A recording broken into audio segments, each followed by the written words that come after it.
ನಮಸ್ತೆ ಸ್ನೇಹಿತರೆ, ಇವತ್ತು ಕರ್ನಾಟಕ ಜಿಯೋಗ್ರಫಿ ಕರ್ನಾಟಕ ಭೂಗೋಳಶಾಸ್ತ್ರದ ಬಗ್ಗೆ ಮಾಹಿತಿಯನ್ನು ತಿಳ್ಕೊಳ್ತಾ ಹೋಗೋಣ.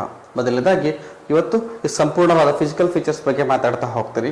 ಕ್ಲಿಯರ್? ಈ ಒಂದು ವಿಡಿಯೋನಲ್ಲಿ ನಾವು ಏನೇನು ನೋಡ್ತಾ ಹೋಗ್ತೀವಿ ಅಂತ ನೋಡೋದಾದ್ರೆ, ಈ ಸಂಪೂರ್ಣ ವಿಡಿಯೋನ ತಿಳ್ಕೊಳ್ಳೋವರೆಗೆ ನಾವು ಕರ್ನಾಟಕದ ಭೌಗೋಳಿಕ ಸ್ಥಾನ ಏನಿದೆ ಅಂದ್ರೆ ಅವ್ರ ಲೊಕೇಶನ್ ಮತ್ತೆ ಸೈಜ್ ಬಗ್ಗೆ ತಿಳ್ಕೊಳ್ತಾ ಹೋಗ್ತೀವಿ. ಅಂದ್ರೆ ಕರ್ನಾಟಕ ಎಲ್ಲಿಗೆ ಸ್ಟಾರ್ಟ್ ಆಗ್ತಿದೆ ಮತ್ತೆ ಎಲ್ಲಿಗೆ ಎಂಡ್ ಆಗ್ತಿದೆ, ನಾರ್ತ್ ಅಲ್ಲಿ ಯಾವ್ದು ಲಾಸ್ಟ್ ಪಾಯಿಂಟ್ ಬರುತ್ತೆ, ಸೌತ್ ಅಲ್ಲಿ ಯಾವ್ದು, ಈಸ್ಟ್ ಅಲ್ಲಿ ಯಾವ್ದು ಮತ್ತೆ ವೆಸ್ಟ್ ಅಲ್ಲಿ ಯಾವ್ದು, ಇಷ್ಟು ಸಂಪೂರ್ಣ ಮಾಹಿತಿಯನ್ನ ಕೊಡ್ತೀನಿ ಇದರಲ್ಲಿ.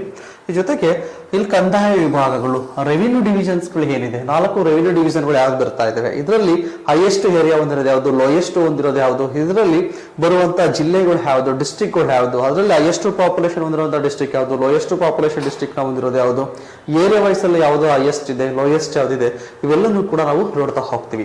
ನೆಕ್ಸ್ಟ್ ಪ್ರಾಕೃತಿಕ ವಿಭಾಗಗಳು, ಫಿಸಿಕಲ್ ಡಿವಿಷನ್ಸ್, ಕರ್ನಾಟಕದ ಪ್ರಾಕೃತಿಕ ವಿಭಾಗಗಳ ಬಗ್ಗೆ ನಾವು ಮಾಹಿತಿನ ಕೊಡ್ತಾ ಹೋಗ್ತೀನಿ ಇದರಲ್ಲಿ. ಇನ್ನು ಇದೇ ಭಾಗದಲ್ಲಿ ಬರುವಂತ ಘಾಟ್ಸ್ಗಳು, ಎಕ್ಸಾಮ್ ಅಲ್ಲಿ ಸರ್ವೇ ಸಾಮಾನ್ಯವಾಗಿ ಕೇಳುವಂತದ್ದು ನೆಕ್ಸ್ಟ್ ಒಂದು ಪಾರ್ಟ್ ಅಂತ ಹೇಳಿದ್ರೆ ಘಾಟ್ಸ್ಗಳು ಮತ್ತು ಜಲಪಾತಗಳು, ವಾಟರ್ ಫಾಲ್ಸ್, ಇದ್ರ ಬಗ್ಗೆನೂ ಕೂಡ ಮಾಹಿತಿ ಕೊಡ್ತಾರೆ. ಇದನ್ನ ಸಾಮಾನ್ಯವಾಗಿ ನದಿಗಳು ಬಂದಾಗಲೂ ಕೂಡ ಮಾತಾಡ್ತೀನಿ. ಇನ್ನು ವೆಸ್ಟರ್ನ್ ಘಾಟ್ಸ್ ಮಾತಾಡ್ಬೇಕಾಗಿರೋದ್ರಿಂದ ಆ ಭಾಗದಲ್ಲಿ ಬರುವ ಜಲಪಾತಗಳ ಬಗ್ಗೆನೂ ಕೂಡ ನಾನು ಮಾತಾಡ್ತಾ ಹೋಗ್ತೀನಿ. ಇನ್ನು ಈ ಕರ್ನಾಟಕದಲ್ಲಿ ಬರುವಂತಹ ಪರ್ವತಗಳು, ಪ್ರಮುಖವಾಗಿ ಬರುವಂತಹ ಇಂಪಾರ್ಟೆಂಟ್ ಮೌಂಟೇನ್ಸ್ ಯಾವ್ದಿದೆ, ಇದು ಕೂಡ ಈ ಭಾಗದಲ್ಲಿ ನಾನು ಡಿಸ್ಕಸ್ ಮಾಡ್ತಾ ಹೋಗ್ತೀನಿ ಸ್ನೇಹಿತರೆ. ಇಲ್ಲಿ ಮೊದಲೇ ಕರ್ನಾಟಕದ ಸ್ಥಾನ ಅಂತ ನೋಡೋದಾದ್ರೆ, ಜಿಯೋಗ್ರಫಿಕಲ್ ಸೈಜ್ ಲೊಕೇಶನ್ ಮತ್ತೆ ಸೈಜ್ ನೋಡೋದಾದ್ರೆ, ಕರ್ನಾಟಕ ಪೂರ್ವದಿಂದ ಪಶ್ಚಿಮ, ಪೂರ್ವದ ಕೊನೆಯ ಭಾಗ ಯಾವುದು, ಪಶ್ಚಿಮದ ಕೊನೆಯ ಭಾಗ ಯಾವುದು, ಹೌದಲ್ಲ, ಇದು ಉತ್ತರ, ದಕ್ಷಿಣ, ಪಶ್ಚಿಮ ಮತ್ತು ಪೂರ್ವ, ಈ ಕೊನೆಯ ಭಾಗಗಳು ಯಾವುದು ಅಂತ ನೋಡ್ತಾ ಹೋಗೋಣ. ಫಾರ್ ಎಕ್ಸಾಂಪಲ್ ಯಾವುದು, ಕೋಲಾರ ಅಂತ ಹೇಳಿದ್ರೆ ಪೂರ್ವದ ಕೊನೆಯದು ಯಾವುದು ಅಂತ ಕೇಳಿದ್ರೆ ಯಾವ ಲ್ಯಾಂಗಿಟ್ಯೂಡ್ ಇಂದ ಎಂಡ್ ಆಗುತ್ತೆ ನೋಡಿ. ಕರ್ನಾಟಕ ಸ್ಟಾರ್ಟ್ ಆಗ್ತಿರೋದು ಎಲ್ಲಿಂದ, ಮೊದಲನೇದಾಗಿ ಕರ್ನಾಟಕ ಸ್ಟಾರ್ಟ್ ಆಗ್ತಿರೋದು ಪೂರ್ವದಿಂದ ತಗೊಳ್ಳೋದಾದ್ರೆ ಪೂರ್ವದ ಯಾವುದು, ಪಶ್ಚಿಮದ ಯಾವುದು, ಪಶ್ಚಿಮದ ಭಾಗವಾದ ಕಾರವಾರ. ಕಾರವಾರ ಎಲ್ಲಿ ಬರುತ್ತೆ, ಉತ್ತರ ಕನ್ನಡ ಡಿಸ್ಟಿಕ್ ಅಲ್ಲಿ ಬರುತ್ತೆ.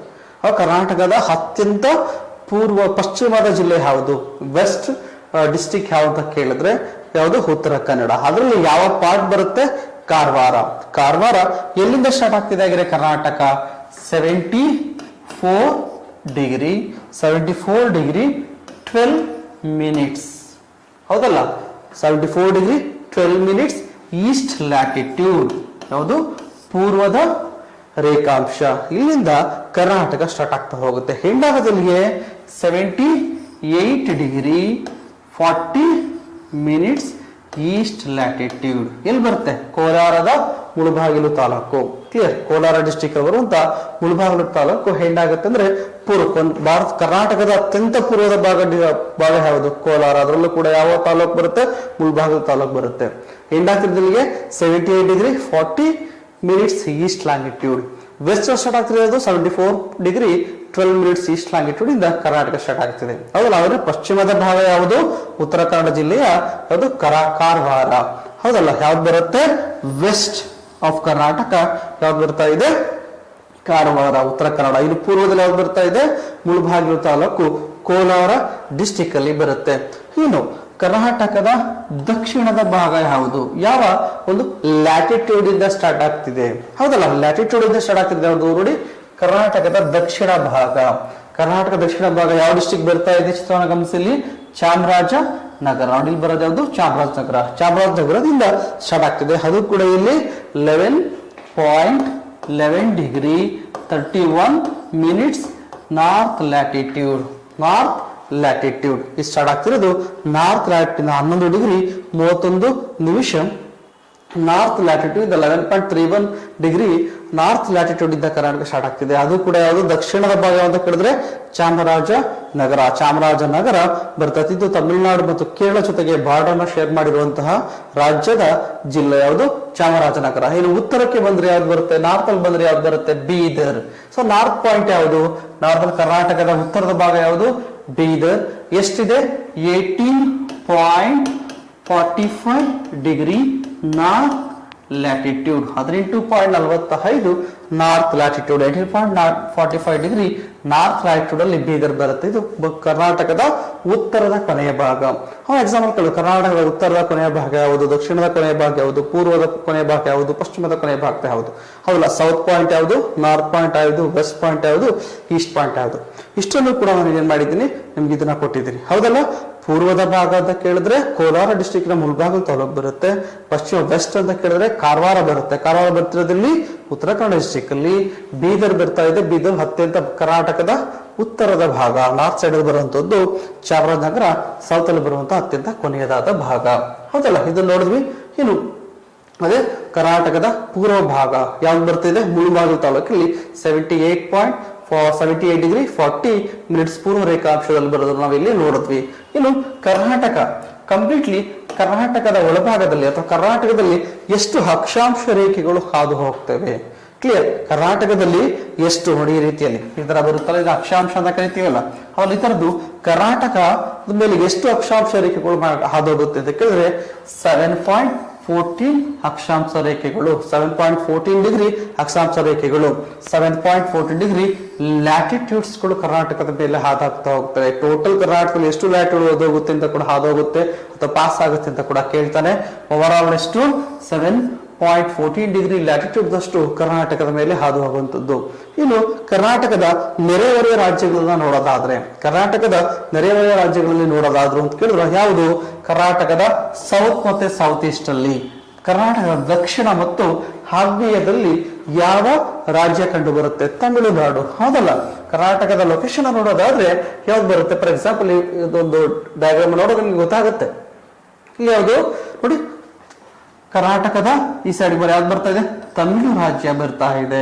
ಕರ್ನಾಟಕದ ಸೌತ್ ಅಲ್ಲಿ ಬರ್ತಿರೋದು ಯಾವುದು, ತಮಿಳು ರಾಜ್ಯ, ಮತ್ತು ಆಗ್ನೇಯದಲ್ಲೂ ಬರ್ತಿರೋದು ಯಾವುದು, ತಮಿಳು ನಾಡು ರಾಜ್ಯ ಬರ್ತಾ ಇದೆ, ಹೌದಲ್ಲ. ಮತ್ತೆ ಯಾವುದು ಪಶ್ಚಿಮದ ಭಾಗ, ವೆಸ್ಟ್ ಸೈಡ್ ಯಾವ್ದು ಬರ್ತಾ ಇದೆ ನೋಡಿ, ವೆಸ್ಟ್ ಸೈಡ್ ಬರುತ್ತೆ ಅರಬ್ಬಿ ಸಮುದ್ರ. ಇಲ್ಲಿ ಬರೋದು ಯಾವುದು, ಅರೇಬಿಯನ್ ಸಿ, ಅರಬ್ಬಿ ಸಮುದ್ರ. ಪಶ್ಚಿಮಕ್ಕೆ ಬರುವಂತದ್ದು ಅರಬ್ಬಿ ಸಮುದ್ರ. ಮತ್ತು ವಾಯುವ್ಯ ನಾರ್ತ್ ವೆಸ್ಟ್ ಯಾವ್ದು ಬರ್ತಾ ಇದೆ ಇಲ್ಲಿ ಕರ್ನಾಟಕದಲ್ಲಿ, ಗೋವಾ. ಕರ್ನಾಟಕದ ನಾರ್ತ್ ವೆಸ್ಟ್ ಗೆ ಬರುವಂತಹ ರಾಜ್ಯ ಯಾವುದು ಅಂತ ಕೇಳ್ತಾನೆ, ಯಾವುದು, ಗೋವಾ. ವಾಯುವ್ಯ ದಿಕ್ಕಿಗೆ ಬರುವುದು ಕರ್ನಾಟಕದಿಂದ ಗೋವಾ ರಾಜ್ಯ ಬರುತ್ತೆ. ಇನ್ನು ಉತ್ತರದ ಭಾಗ ನಾರ್ತ್ ಸೈಡ್ ನೋಡಿ ಯಾವ್ದು ಬರ್ತಾ ಇದೆ ಇಲ್ಲಿ, ಮಹಾರಾಷ್ಟ್ರ, ಕ್ಲಿಯರ್, ಮಹಾರಾಷ್ಟ್ರ ಬರ್ತಾ ಇದೆ. ಮತ್ತೆ ಪೂರ್ವ ಭಾಗದಲ್ಲಿ ಯಾವ್ದು ಬರ್ತಾ ಇದೆ, ಆಂಧ್ರ ಪ್ರದೇಶ್. ಕರ್ನಾಟಕದ ಈಸ್ಟ್ ಸೈಡ್ ಯಾವ್ದು ಬರ್ತಾ ಇದೆ, ಆಂಧ್ರ ಪ್ರದೇಶ್ ರಾಜ್ಯ ಬರ್ತಾ ಇದೆ. ಮತ್ತೆ ಜೊತೆಗೆ ಈಶಾನ್ಯ ಭಾಗದಲ್ಲಿ ನಾರ್ತ್ ಈಸ್ಟ್ ಅಲ್ಲಿ ಬರುವಂತ ರಾಜ್ಯ ಯಾವುದು, ತೆಲಂಗಾಣ. ಹಾಗಾದ್ರೆ ಹಾಕಿದ್ರೆ ಕರ್ನಾಟಕ ಎಷ್ಟು ರಾಜ್ಯಗಳ ಜೊತೆ ಬೌಂಡ್ರಿನ ಶೇರ್ ಮಾಡಿದೆ, ಕರ್ನಾಟಕ ಇಲ್ಲಿ ನೋಡಿ ಎಷ್ಟು ರಾಜ್ಯಗಳ ಜೊತೆ ಬೌಂಡ್ರಿ ಶೇರ್ ಮಾಡಿ ಅಂತ ಹೇಳಿದ್ರೆ ಗೋವಾ, ಮಹಾರಾಷ್ಟ್ರ, ತೆಲಂಗಾಣ, ಆಂಧ್ರ ಪ್ರದೇಶ್, ತಮಿಳುನಾಡು ಮತ್ತು ಕೇರಳ, ಹೌದಲ್ಲ. ಕೇರಳ ಜೊತೆಗೆ ಕರ್ನಾಟಕ ಬೌಂಡ್ರಿಯನ್ನ ಶೇರ್ ಮಾಡಿದೆ, ಹೌದಲ್ಲ. ದಕ್ಷಿಣಕ್ಕೆ ಬಂದಾಗ ತಮಿಳುನಾಡು ಮತ್ತೆ ಕೇರಳ ಜೊತೆಗೆ ಕರ್ನಾಟಕ ಏನಾಗಿದೆ, ಬೌಂಡ್ರಿನ ಶೇರ್ ಮಾಡೋದನ್ನ ನಾವಿಲ್ಲಿ ನೋಡಿದ್ದೀವಿ. ಕ್ಲಿಯರ್. ಇಷ್ಟು ಕೂಡ ಕರ್ನಾಟಕ ಯಾವ ಯಾವ ರಾಜ್ಯಗಳ ಜೊತೆಯಲ್ಲಿ ಬೌಂಡ್ರಿನ ಶೇರ್ ಮಾಡಿದೆ ಅನ್ನೋ ಮಾಹಿತಿಯನ್ನು ನಾನು ಇಲ್ಲಿ ಕೊಟ್ಟೆ. ಮತ್ತೆ ಇನ್ನು ಕರ್ನಾಟಕ ರಾಜ್ಯದ ಭಾಗಗಳು, ಕರ್ನಾಟಕ ಭಾಗಕ್ಕೆ ಸಂಬಂಧಪಟ್ಟಂತಹ ಭೂಭಾಗಗಳು ಬೇರೆ ಯಾವ ರಾಜ್ಯದಲ್ಲಿ ಇದೆ, ಅದು ಕೂಡ ಎಕ್ಸಾಂಪಲ್ ಕ್ವಶನ್ಸ್ ಕೇಳ್ತಾನೆ. ಅಂದ್ರೆ ಸಂಪೂರ್ಣವಾಗಿ ಇದನ್ನು ನೋಡ್ತಿದೀವಲ್ಲ, ಇದು ಅಲ್ಲದೇನೆ ಕರ್ನಾಟಕದ ಭೂಭಾಗ ಬೇರೆ ಒಂದು ರಾಜ್ಯದಲ್ಲೂ ಕೂಡ ಇದೆ. ಫಾರ್ ಎಕ್ಸಾಂಪಲ್ ಯಾವುದು, ಈ ಬೀದರ್ ಡಿಸ್ಟಿಕ್ ಅಲ್ಲಿ ನೋಡಿ, ಬೀದರ್ ತಾಲೂಕಲ್ಲಿ, ಬೀದರ್ ಜಿಲ್ಲೆಯಲ್ಲಿ ಹೌರತ್ ತಾಲೂಕು ಅಂತ ಬರುತ್ತೆ. ಈ ಹೌರತ್ ತಾಲೂಕಲ್ಲಿ ಮುಖೇಡ್ ಅಂತ ಬರುತ್ತೆ. ಯಾವುದು, ಮುಖೇಡ್. ಈ ಮುಖೇಡ್ ಅಂತ ಹೇಳೋದು ನೋಡಿ ಈ ಭಾಗದಲ್ಲಿ ಬರುತ್ತೆ. ಇಲ್ಲಿ ಬರೋದು ಯಾವುದು, ಮಹಾರಾಷ್ಟ್ರ ರಾಜ್ಯ, ಹೌದಲ್ಲ. ಮಹಾರಾಷ್ಟ್ರ ರಾಜ್ಯ ಬರುತ್ತೆ. ಹಾಗಿದ್ರೆ ಈ ಮುಖೇಡ್ ಅನ್ನೋದು ಮಹಾರಾಷ್ಟ್ರದಲ್ಲಿ ಇದೆ, ಸಂಪೂರ್ಣವಾಗಿ ಇಲ್ಲಿ ಆಡಳಿತ ನಡೆಸ್ತಿರೋದು ಯಾವುದು, ಕರ್ನಾಟಕ ರಾಜ್ಯ. ಅದು ಕೂಡ ಈ ಮುಖೇಡ್ ಯಾವ ರಾಜ್ಯಕ್ಕೆ ಬರುತ್ತೆ, ಕರ್ನಾಟಕಕ್ಕೆ ಸೇರ್ಕೊಳ್ಳುತ್ತೆ. ಇಲ್ಲಿ ಬಳಸುವಂತ ಲ್ಯಾಂಗ್ವೇಜ್ ಯಾವುದು, ಕನ್ನಡ, ಹೌದಲ್ಲ. ಯಾವ ಡಿಸ್ಟಿಕ್ಗೆ ಸೇರಿದ್ದು, ಬೀದರ್ ಡಿಸ್ಟಿಕ್. ಯಾವ ತಾಲೂಕಿಗೆ ಬರುತ್ತೆ, ಕರ್ನಾಟಕದ ಹೌರತ್ ತಾಲೂಕು. ಹೌರತ್ ತಾಲೂಕು ಯಾವ ಡಿಸ್ಟಿಕ್ ಅಲ್ಲಿ ಬರುತ್ತೆ, ಬೀದರ್ ಡಿಸ್ಟಿಕ್ ಅಲ್ಲಿ, ಹೌದಲ್ಲ. ಈ ಹೌರತ್ ತಾಲೂಕಲ್ಲಿ ಏನಾಗುತ್ತೆ, ಹೌರತ್ ತಾಲೂಕಲ್ಲಿ ಮುಖೇಡ್ ಅನ್ನೋದು ಬರ್ತಾ ಇದೆ. ಈ ಮುಖೇಡ್ ಅನ್ನೋದು ಯಾವ ರಾಜ್ಯದ ಯಾವ ಜಿಲ್ಲೆಗೆ ಸೇರಿದ್ದು ಕೇಳಿದ್ರೆ ಬೀದರ್ ಜಿಲ್ಲೆಗೆ ಸೇರಿದ್ದು. ಇದು ಸಂಪೂರ್ಣವಾಗಿ ಇರುವಂತದ್ದು ಮಹಾರಾಷ್ಟ್ರದಲ್ಲಿ, ಆದ್ರೂ ಕೂಡ ಇದಕ್ಕೆ ಅಡ್ಮಿನಿಸ್ಟ್ರೇಟಿವ್ ಆಡಳಿತ ವಿಭಾಗವಾಗಿ ಅಥವಾ ಆಡಳಿತಕ್ಕೆ ಒಳಪಡೋದು ಕರ್ನಾಟಕ ರಾಜ್ಯದ ಆಡಳಿತಕ್ಕೆ ಒಳಪಡ್ತಾ ಹೋಗುತ್ತೆ, ಯಾವುದು, ಮುಖೇಡ್. ಇದೇ ರೀತಿಯಲ್ಲಿ ಇನ್ನೊಂದು ಪ್ಲೇಸ್ ಬರುತ್ತೆ, ಅದು ಕೂಡ ಯಾವುದು, ದಾಮ್ನೆ. ಎಲ್ಲಿ ಬರುತ್ತೆ, ದಾಮ್ನೆ. ಬೆಳಗಾಂ ಡಿಸ್ಟಿಕ್ ಅಲ್ಲಿ ನೋಡ್ತಾ ಹೋಗ್ತೀವಿ, ಬೆಳಗಾವಿನ ನೋಡಿ ಈ ಭಾಗದಲ್ಲಿ ಬರುತ್ತೆ. ಇದು ಬೆಳಗಾವಿನ ಈ ಭಾಗದಲ್ಲಿ, ಇದು ಕೂಡ ಮಹಾರಾಷ್ಟ್ರದಲ್ಲಿ ಇರುವಂತಹ ಒಂದು ಭಾಗ.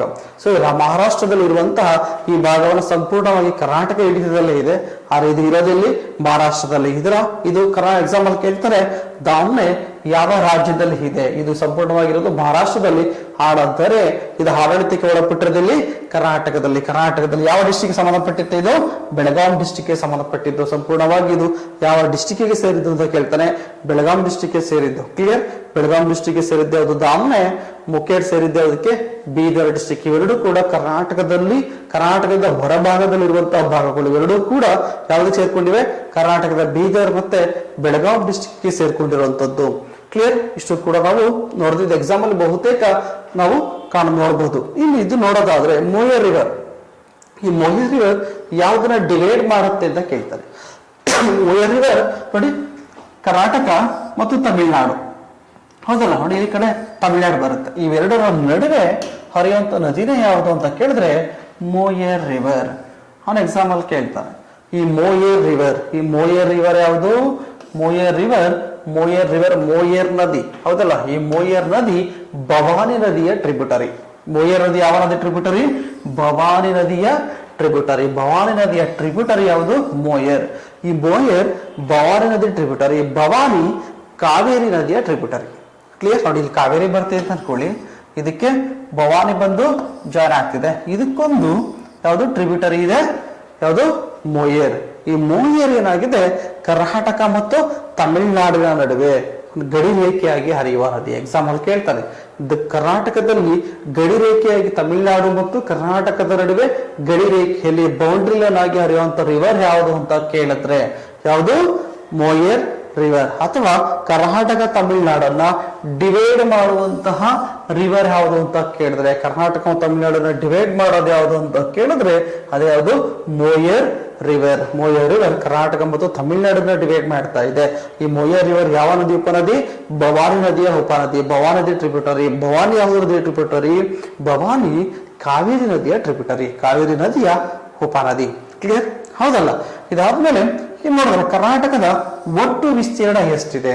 ಹೌದಲ್ಲ? ಟೋಟಲ್ ಏರಿಯಾ ಎಷ್ಟಿದೆ ಕರ್ನಾಟಕ ಅಂತ ಕೇಳಿದ್ರೆ 1,91,791 ಸ್ಕ್ವೇರ್ ಕಿಲೋಮೀಟರ್, ಚದುರ ಕಿಲೋಮೀಟರ್. 1,91,791 ಚದುರ ಕಿಲೋಮೀಟರ್ ಅಷ್ಟು ವಿಸ್ತೀರ್ಣವನ್ನ ಕರ್ನಾಟಕ ಹೊಂದಿದೆ. ಇಡೀ ಭಾರತದಲ್ಲಿ ಕರ್ನಾಟಕದ ವಿಸ್ತೀರ್ಣ, ಇದನ್ನು ಕೂಡ ಕೆಲವೊಂದು ಎಕ್ಸಾಮ್ ಅಲ್ಲಿ ಕೇಳಿದ್ದಾನೆ.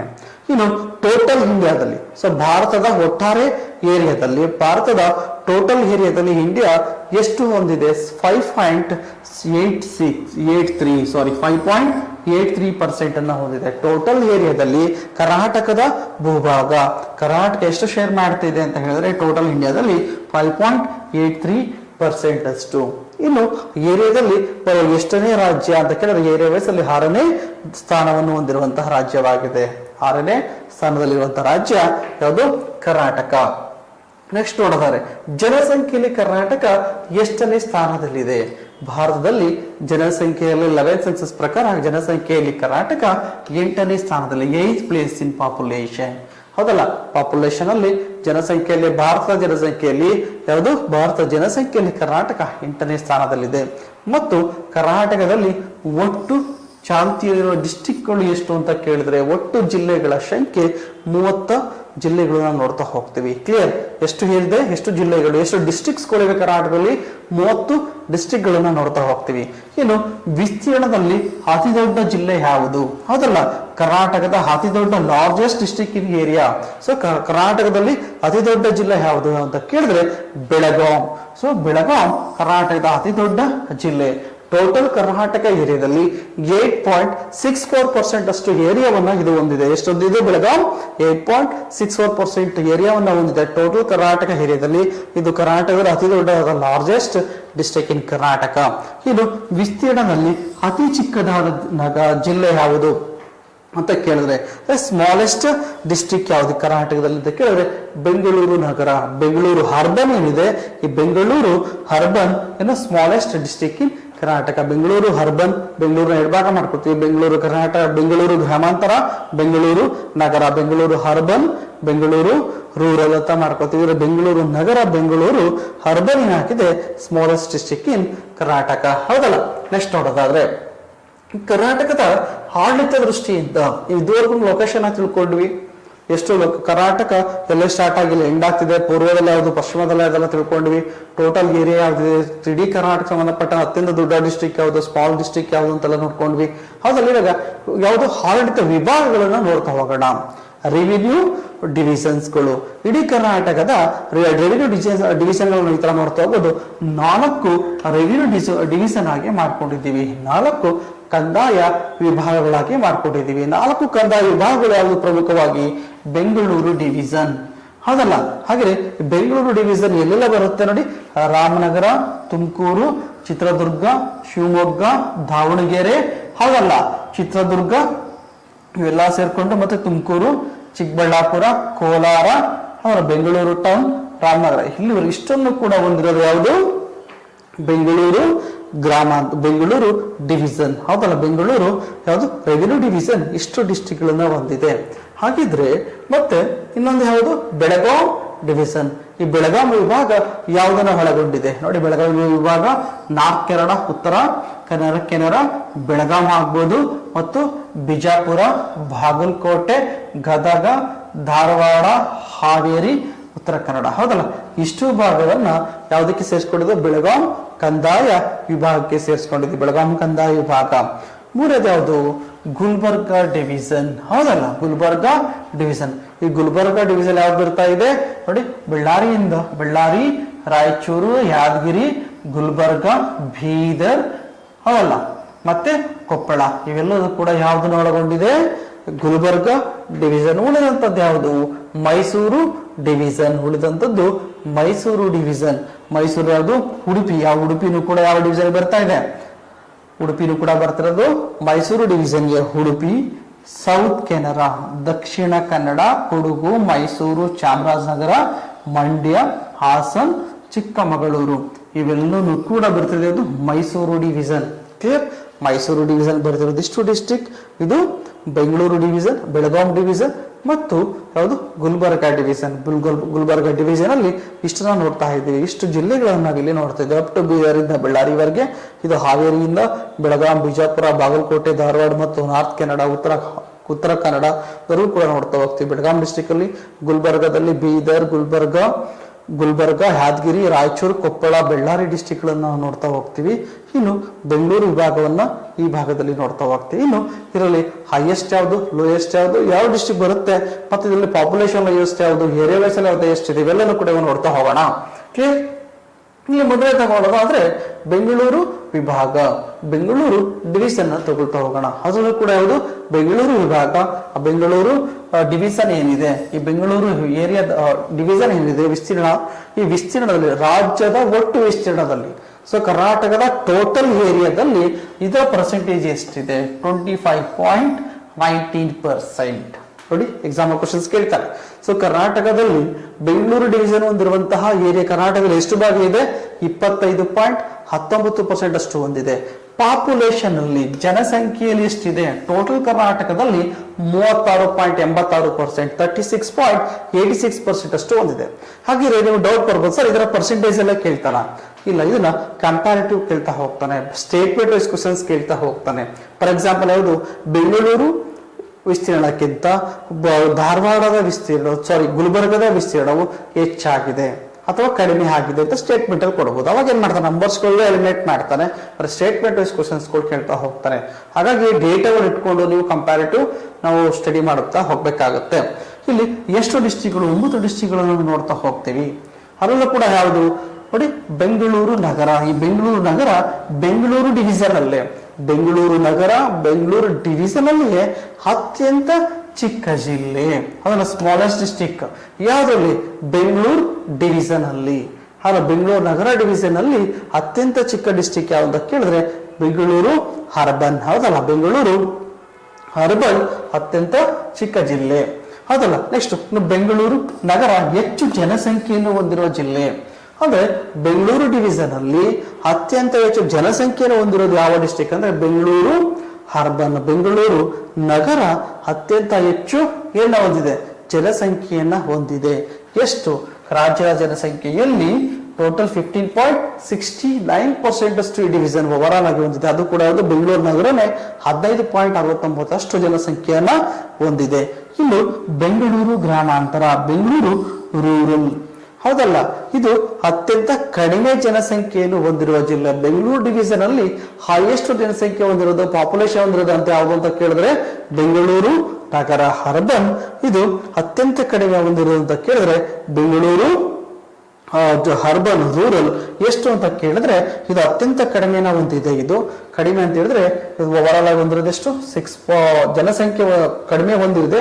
ಸಾಮಾನ್ಯವಾಗಿ 1.6% ಅಷ್ಟು ಹೊಂದಿದೆ. 1.6% ಅಷ್ಟು ಕಡಿಮೆ ಹೊಂದಿದೆ ಜನಸಂಖ್ಯೆ. ಅತ್ಯಂತ ಕಡಿಮೆ ಹೊಂದಿರುವಂತಹ ಡಿಸ್ಟ್ರಿಕ್ಟ್ ಅಂತ ಕೇಳಿದ್ರೆ ಬೆಂಗಳೂರು ನಗರ, ಬೆಂಗಳೂರು ಗ್ರಾಮಾಂತರ, ಬೆಂಗಳೂರು ರೂರಲ್ ಅತ್ಯಂತ ಕಡಿಮೆ ಹೊಂದಿದೆ ಈ ಭಾಗದಲ್ಲಿ. ಇನ್ನು ಯಾವ್ಯಾವ ಡಿಸ್ಟ್ರಿಕ್ಟ್ ಬರ್ತಾ ಹೋಗುತ್ತೆ ಈ ಭಾಗದಲ್ಲಿ? ಚಿತ್ರದುರ್ಗ, ಹೌದಲ್ಲ, ಚಿತ್ರದುರ್ಗ ಬರುತ್ತೆ, ಚಿಕ್ಕಬಳ್ಳಾಪುರ, ದಾವಣಗೆರೆ, ಕೋಲಾರ, ರಾಮನಗರ, ಶಿವಮೊಗ್ಗ, ಹೌದಲ್ಲ, ತುಮಕೂರು. ಇದು ಈ ಭಾಗದಲ್ಲಿ ಬರುವಂತಹ ಪ್ರಮುಖವಾದ ಜಿಲ್ಲೆಗಳು ಬೆಂಗಳೂರು ಡಿವಿಷನ್ ಅಲ್ಲಿ. ಬೆಂಗಳೂರು ಡಿವಿಷನ್ ಅಲ್ಲಿ ಇವಾಗ ಬಂದು ಪಾಪ್ಯುಲೇಷನ್ ಹೈಯೆಸ್ಟ್ ನೋಡಿದ್ವಿ, ಪಾಪ್ಯುಲೇಷನ್ ಅಲ್ಲಿ ಲೋಯೆಸ್ಟ್ ಇರೋದು ಕೂಡ ನೋಡಿದ್ವಿ. ಇನ್ನು ಏರಿಯಾದಲ್ಲಿ ಅತಿ ಚಿಕ್ಕದು ಅಂತ ನೋಡಿದ್ವಿ, ಹೌದಲ್ಲ, ಬೆಂಗಳೂರು ನಗರ. ಇನ್ನು ಏರಿಯಾದಲ್ಲಿ ಅತ್ಯಂತ ದೊಡ್ಡ ಡಿಸ್ಟಿಕ್ ಯಾವುದು, ಲಾರ್ಜೆಸ್ಟ್ ಡಿಸ್ಟಿಕ್ ಯಾವುದು ಅಂತ ಕೇಳಿದ್ರೆ ಯಾವುದು? ತುಮಕೂರು. ಎಷ್ಟಿದೆ? 5.53%. ಬೆಂಗಳೂರು ಡಿವಿಷನ್ ಅಲ್ಲಿ ಅತ್ಯಂತ ದೊಡ್ಡದಾದಂತಹ ಜಿಲ್ಲೆ ಯಾವುದು ಅಂತ ಕೇಳ್ತಾನೆ. ಬೆಂಗಳೂರು ವಿಭಾಗದಲ್ಲಿ ಲಾರ್ಜೆಸ್ಟ್ ಡಿಸ್ಟಿಕ್ ಯಾವುದು ಅಂತ ಕೇಳಿದ್ರೆ ತುಮಕೂರು. ತುಮಕೂರು ಅತ್ಯಂತ ದೊಡ್ಡದಾಗಿರುವ ಡಿಸ್ಟಿಕ್. ಇದು 5.53% ಅನ್ನ ಇದು ಒಳಗೊಂಡಿದೆ. ಕ್ಲಿಯರ್, ಹೌದಲ್ಲ? ಇನ್ನು ಬೆಳಗಾವಿ ವಿಭಾಗ, ಬೆಳಗಾವಿ ವಿಭಾಗ, ಬೆಳಗಾವಿ ಡಿವಿಷನ್. ಈ ಬೆಳಗಾವಿ ಡಿವಿಷನ್ ತಗೋಣ, ಬೆಂಗಳೂರು ಮುಗಿದಾಯ್ತು. ಯಾವ ತಗೋಣ? ಬೆಳಗಾವಿ ತಗೋಣ. ಒಟ್ಟು ವಿಸ್ತೀರ್ಣದಲ್ಲಿ ಟೋಟಲ್ ಏರಿಯಾದಲ್ಲಿ ಕರ್ನಾಟಕದ ಒಟ್ಟು ವಿಸ್ತೀರ್ಣದಲ್ಲಿ 28.42% ಅಷ್ಟನ್ನ ನೋಡ್ತಾ ಹೋಗ್ತೀವಿ. ಟೋಟಲ್ ಏರಿಯಾದಲ್ಲಿ ಎಷ್ಟಿದೆ? ಇದು ಬೆಳಗಾಂ ಡಿವಿಷನ್ 28.42% ನೋಡ್ತಾ ಹೋಗ್ತೀವಿ. ಕ್ಲಿಯರ್. ಇನ್ನು ಜನಸಂಖ್ಯೆ, ಕರ್ನಾಟಕದ ಒಟ್ಟು ಜನಸಂಖ್ಯೆಯಲ್ಲಿ, ಕರ್ನಾಟಕದ ಒಟ್ಟು ಜನಸಂಖ್ಯೆಯಲ್ಲಿ ಇದು ಬರೋದೆಷ್ಟು? 24.21%. ಕ್ಲಿಯರ್, 24.21% ಅಷ್ಟು ಜನಸಂಖ್ಯೆನ ಬೆಳಗಾವಿ ಡಿವಿಷನ್ ಹೊಂದಿದೆ. ಇನ್ನು ಬೆಳಗಾಂ ಅತಿ ದೊಡ್ಡ ಜಿಲ್ಲೆ. ಬೆಳಗಾಂ ಡಿವಿಷನ್ ಅಲ್ಲಿ ಲಾರ್ಜೆಸ್ಟ್ ಡಿಸ್ಟ್ರಿಕ್ಟ್ ಯಾವುದು? ಬೆಳಗಾಂ ಡಿವಿಷನ್ ಅಲ್ಲಿ ಅತ್ಯಂತ ದೊಡ್ಡ ಜಿಲ್ಲೆ ಯಾವುದು ಅಂತ ಕೇಳಿದ್ರೆ ಅದೇ ಯಾವುದು? ಬೆಳಗಾಂ. ಬೆಳಗಾಂ ಲಾರ್ಜೆಸ್ಟ್ ಡಿಸ್ಟ್ರಿಕ್ಟ್ ಆಗಿದೆ. ಇನ್ಯಾವ ಬರ್ತಾ ಹೋಗುತ್ತೆ? ಬಿಜಾಪುರ ಅಥವಾ ವಿಜಯಪುರ. ವಿಜಯಪುರ ಡಿಸ್ಟ್ರಿಕ್ಟ್ ನೋಡ್ತಾ ಹೋಗ್ತೀವಿ. ಬಾಗಲಕೋಟೆ, ಹೌದಲ್ಲ, ಬಾಗಲಕೋಟೆ, ಧಾರವಾಡ. ಧಾರವಾಡ ಈ ಒಂದು ಬೆಳಗಾಂ ಡಿವಿಷನ್ ಬರುವಂತಹ ಅತಿ ಚಿಕ್ಕ ಜಿಲ್ಲೆ, ಸ್ಮಾಲೆಸ್ಟ್ ಡಿಸ್ಟ್ರಿಕ್ಟ್ ಅಂತ ಕರಿತಾ ಹೋಗ್ತಾ ಅದಲ್ವಾ? ಕಡಿಮೆ, ಅತ್ಯಂತ ಚಿಕ್ಕವಾದ ಜಿಲ್ಲೆ, ಕಡಿಮೆ ಗಾತ್ರವನ್ನು ಹೊಂದಿರುವಂತಹ ಜಿಲ್ಲೆ ಯಾವುದು? ಧಾರವಾಡ. ಎಷ್ಟು ಇದು ಹೊಂದಿದೆ ಅಂತ ಕೇಳಿದ್ರೆ 2.21% ಅಷ್ಟು ಏರಿಯಾವನ್ನ ಹೊಂದಿದೆ. ಪಾಪ್ಯುಲೇಷನ್ ಅಲ್ಲಿ ಓವರ್ ಆಲ್ ತಗೊಂಡಾಗ ಯಾವ್ದು ಬರ್ತಾ ಇತ್ತು ನಮ್ಗೆ? ವಿಸ್ತೀರ್ಣದಲ್ಲಿ ಅಂತ ಬಂದಾಗ ಬೆಳಗಾಮಲ್ಲಿ 24.21% ಹೊಂದಿದೆ. ಲಾರ್ಜೆಸ್ಟ್ ಡಿಸ್ಟ್ರಿಕ್ಟ್ ಅಂತ ಕೇಳಿದ್ರೆ ಬೆಳಗಾಂ ಬಂದಿದೆ. ಬೆಳಗಾಂ ಡಿವಿಷನ್ ಅಲ್ಲಿ ಲಾರ್ಜೆಸ್ಟ್ ಡಿಸ್ಟ್ರಿಕ್ಟ್ ಯಾವುದು? ಬೆಳಗಾಂ. ಬೆಳಗಾಂ ಎಷ್ಟಿದೆ? 6.99% ಅನ್ನ ನೋಡಿದೀವಿ. ಇನ್ನು ಅತ್ಯಂತ ಇದು ಲಾರ್ಜೆಸ್ಟ್ ನೋಡಿದ್ವಿ. ಸ್ಮಾಲೆಸ್ಟ್ ಡಿಸ್ಟ್ರಿಕ್ಟ್ ಯಾವ್ದು ಕೇಳಿದ್ರೆ ಧಾರವಾಡ, ಹೌದಲ್ಲ? ನೆಕ್ಸ್ಟ್ ನೋಡೋದಾದ್ರೆ ಇನ್ನು ಗದಗ ಅತ್ಯಂತ ಕಡಿಮೆ ಜನಸಂಖ್ಯೆಯನ್ನು ಹೊಂದಿರುವಂತಹ ಜಿಲ್ಲೆ, ಹೌದಲ್ಲ? ಪಾಪ್ಯುಲೇಷನ್ ಕಡಿಮೆ ಇದೆ. ಹಾಗಿದ್ದು ಯಾವ ಡಿಸ್ಟ್ರಿಕ್ಟ್ ಅಲ್ಲಿ? ಬೆಳಗಾಂ ಡಿಸ್ಟ್ರಿಕ್ಟ್, ಬೆಳಗಾಂ ಡಿವಿಷನ್ ಅಲ್ಲಿ. ಬೆಳಗಾಂ ಡಿವಿಷನ್ ಅಲ್ಲಿ ಕಡಿಮೆ ಪಾಪ್ಯುಲೇಷನ್ ಹೊಂದಿರುವಂತದ್ದು ಯಾವುದು ಅಂತ ಕೇಳಿದ್ರೆ ಅದ್ಯಾವುದು? ಗದಗ ಡಿಸ್ಟ್ರಿಕ್ಟ್. ಕಡಿಮೆ ಪಾಪ್ಯುಲೇಷನ್ ಹೊಂದಿದೆ, ಜನಸಂಖ್ಯೆಯನ್ನು ಹೊಂದಿದೆ. 1.74% ಅಷ್ಟು. ಇದು ಕರ್ನಾಟಕದಲ್ಲಿ ಅಲ್ಲ, ಇದು ಹೇಳ್ತಿರೋದ್ರಲ್ಲಿ ಬೆಳಗಾಂ ಡಿಸ್ಟ್ರಿಕ್ಟ್ ಅಲ್ಲಿ, ಬೆಳಗಾಂ ಡಿವಿಷನ್ ಅಲ್ಲಿ ಮಾತ್ರ. ಬೆಳಗಾಂ ಡಿವಿಷನ್ ಅಲ್ಲಿ ಕಡಿಮೆ ಇರೋದು ಯಾವುದು? ಗದಗ. ಇದ್ ಬಿಟ್ರೆ ಯಾವ ಡಿಸ್ಟ್ರಿಕ್ಟ್ ಬರುತ್ತೆ ಇದರಲ್ಲಿ? ಹಾವೇರಿ, ಉತ್ತರ ಕನ್ನಡ ಡಿಸ್ಟ್ರಿಕ್ಟ್ಗಳು ಬೆಳಗಾಂ ಡಿವಿಷನ್ ಬರುವಂತಹ ಪ್ರಮುಖವಾದಂತಹ ಜಿಲ್ಲೆಗಳು ಆಗಿವೆ. ನೆಕ್ಸ್ಟ್ ಯಾವ್ದು ಬರುತ್ತೆ ನಮ್ಗೆ? ಗುಲ್ಬರ್ಗ ಡಿವಿಷನ್. ಗುಲ್ಬರ್ಗ ಡಿವಿಷನ್, ಗುಲ್ಬರ್ಗ ವಿಭಾಗ. ಈ ಗುಲ್ಬರ್ಗ ರೆವಿನ್ಯೂ ವಿಭಾಗವನ್ನು ತಗೊಳ್ತಾ ಆದ್ರೆ ಟೋಟಲ್ ಏರಿಯಾದಲ್ಲಿ, ಸೊ ಕರ್ನಾಟಕದ ಒಟ್ಟು ಭೂ ಪ್ರದೇಶದಲ್ಲಿ ಇದು ಟೋಟಲ್ ಏರಿಯಾದಲ್ಲಿ 23% ಅನ್ನ ಹೊಂದಿದೆ. ಕ್ಲಿಯರ್? ಇದೆಷ್ಟು ಹೊಂದಿದೆ? ರಾಜ್ಯದ ವಿಸ್ತೀರ್ಣದಲ್ಲಿ 23% ಅನ್ನ ಹೊಂದಿದೆ. ಜನಸಂಖ್ಯೆ ತಗೊಳ್ಳೋದಾದ್ರೆ ಕರ್ನಾಟಕದ ಒಟ್ಟು ಜನಸಂಖ್ಯೆಯಲ್ಲಿ ಟೋಟಲ್ ಪಾಪ್ಯುಲೇಷನ್ ಅಲ್ಲಿ ಇದು ಶೇಕಡ 18.46% ಅನ್ನ ಹೊಂದಿದೆ. 18.46%, 18.46% ಅನ್ನ ಪಾಪ್ಯುಲೇಷನ್ ಜನಸಂಖ್ಯೆಯಲ್ಲಿ ಹೊಂದಿದೆ ಇದು.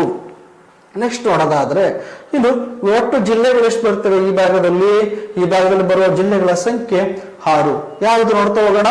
ಬಳ್ಳಾರಿ, ಬೀದರ್, ಗುಲ್ಬರ್ಗ, ಯಾದಗಿರಿ, ರಾಯಚೂರು, ಕೊಪ್ಪಳ ಇಲ್ಲಿ ಬರುವಂತಹ ಪ್ರಮುಖವಾದ ಜಿಲ್ಲೆಗಳಾಯ್ತು, ಡಿಸ್ಟಿಕ್ ಆಯ್ತು. ಇದರಲ್ಲಿ ಅತಿ ಚಿಕ್ಕ ಜಿಲ್ಲೆ ಯಾವುದು? ಯಾವ್ದ್ರಲ್ಲಿ ಗುಲ್ಬರ್ಗ ಡಿವಿಷನ್ ಅಲ್ಲಿ ಅತಿ ಚಿಕ್ಕ ಜಿಲ್ಲೆ ಯಾವುದು ಕೇಳಿದ್ರೆ ಬೀದರ್, ಸ್ಮಾಲೆಸ್ಟ್ ಡಿಸ್ಟಿಕ್. ಹೌದಲ್ಲ, ಸ್ಮಾಲೆಸ್ಟ್ ಡಿಸ್ಟಿಕ್ ಯಾವುದು ಅಂತ ಕೇಳಿದ್ರೆ ಬೀದರ್. ಯಾವ್ದ್ರಲ್ಲಿ? ಗುಲ್ಬರ್ಗ ಡಿವಿಷನ್ ಅಲ್ಲಿ ಎಷ್ಟು ಹೊಂದಿದೆ ಇದು? 2.84% ಅನ್ನ ಹೊಂದಿದೆ. ಇನ್ನು ಅತಿ ದೊಡ್ಡ ಜಿಲ್ಲೆ ಯಾವ್ದ್ರಲ್ಲಿ? ಅತಿ ದೊಡ್ಡ ಜಿಲ್ಲೆ ಏರಿಯಾದಲ್ಲಿ ದೊಡ್ಡದು ಯಾವುದು ಮತ್ತು ಪಾಪ್ಯುಲೇಷನ್ ಅಲ್ಲಿ ದೊಡ್ಡದು ಯಾವುದು? ಗುಲ್ಬರ್ಗ ಡಿವಿಷನ್ ಅಲ್ಲಿ ಗುಲ್ಬರ್ಗ ಡಿಸ್ಟಿಕ್ ಏನಿದೆ, ಈ ಗುಲ್ಬರ್ಗ ಡಿಸ್ಟಿಕ್ ಜಿಲ್ಲೆ ಅತಿ ದೊಡ್ಡ ಜಿಲ್ಲೆ. ಎಷ್ಟಿದೆ? 5.7% ಹೊಂದಿದೆ. ಜೊತೆಗೆ ಅತಿ ಹೆಚ್ಚು ಜನಸಂಖ್ಯೆಯನ್ನು ಹೊಂದಿರುವ ಜಿಲ್ಲೆ ಕೂಡ ಹೌದು. ಹೈಯೆಸ್ಟ್ ಯಾವುದು? ಲಾರ್ಜೆಸ್ಟ್ ಡಿಸ್ಟಿಕ್ ಕೂಡ ಹೌದು ಈ ಭಾಗದಲ್ಲಿ, ಮತ್ತು ಹೈಯೆಸ್ಟ್ ಪಾಪ್ಯುಲೇಷನ್ ಕೂಡ ಹೊಂದಿದೆ. ಹೆಚ್ಚು ಜನಸಂಖ್ಯೆಯನ್ನು ಹೊಂದಿದೆ. 1.6% ಅಷ್ಟು ಗುಲ್ಬರ್ಗ ಹೊಂದಿದೆ. ಹೌದಲ್ಲ, ಗುಲ್ಬರ್ಗ ಡಿವಿಷನ್ ಅಲ್ಲಿ ಅತಿ ದೊಡ್ಡ ಜಿಲ್ಲೆ ಯಾವುದು? ಗುಲ್ಬರ್ಗ ಜಿಲ್ಲೆಯಲ್ಲಿ ಅತಿ ಚಿಕ್ಕ ಜಿಲ್ಲೆ ಯಾವುದು? ಸ್ಮಾಲೆಸ್ಟ್ ಡಿಸ್ಟಿಕ್ ಯಾವುದು? ಬೀದರ್. ಜನಸಂಖ್ಯೆಯಲ್ಲಿ ಕಡಿಮೆ ಇರೋ ಡಿಸ್ಟಿಕ್ ಯಾವ್ದು ಕೇಳಿದ್ರೆ ಅದು ಯಾದಗಿರಿ, 1.92% ಬರುತ್ತೆ. ಹೌದಲ್ಲ, ಏರಿಯಾದಲ್ಲಿ ನೋಡಿದ್ವಿ, ಪಾಪ್ಯುಲೇಷನ್ ಕೂಡ ನೋಡ್ತೀವಿ. ಪಾಪ್ಯುಲೇಷನ್ ಎಷ್ಟು ಯಾವುದು? ಗುಲ್ಬರ್ಗ. ಪಾಪ್ಯುಲೇಷನ್ ಎಷ್ಟು ಯಾವುದು? ಯಾದಗಿರಿ. ಏರಿಯಾದಲ್ಲಿ ಎಷ್ಟು ಯಾವುದು? ಗುಲ್ಬರ್ಗ.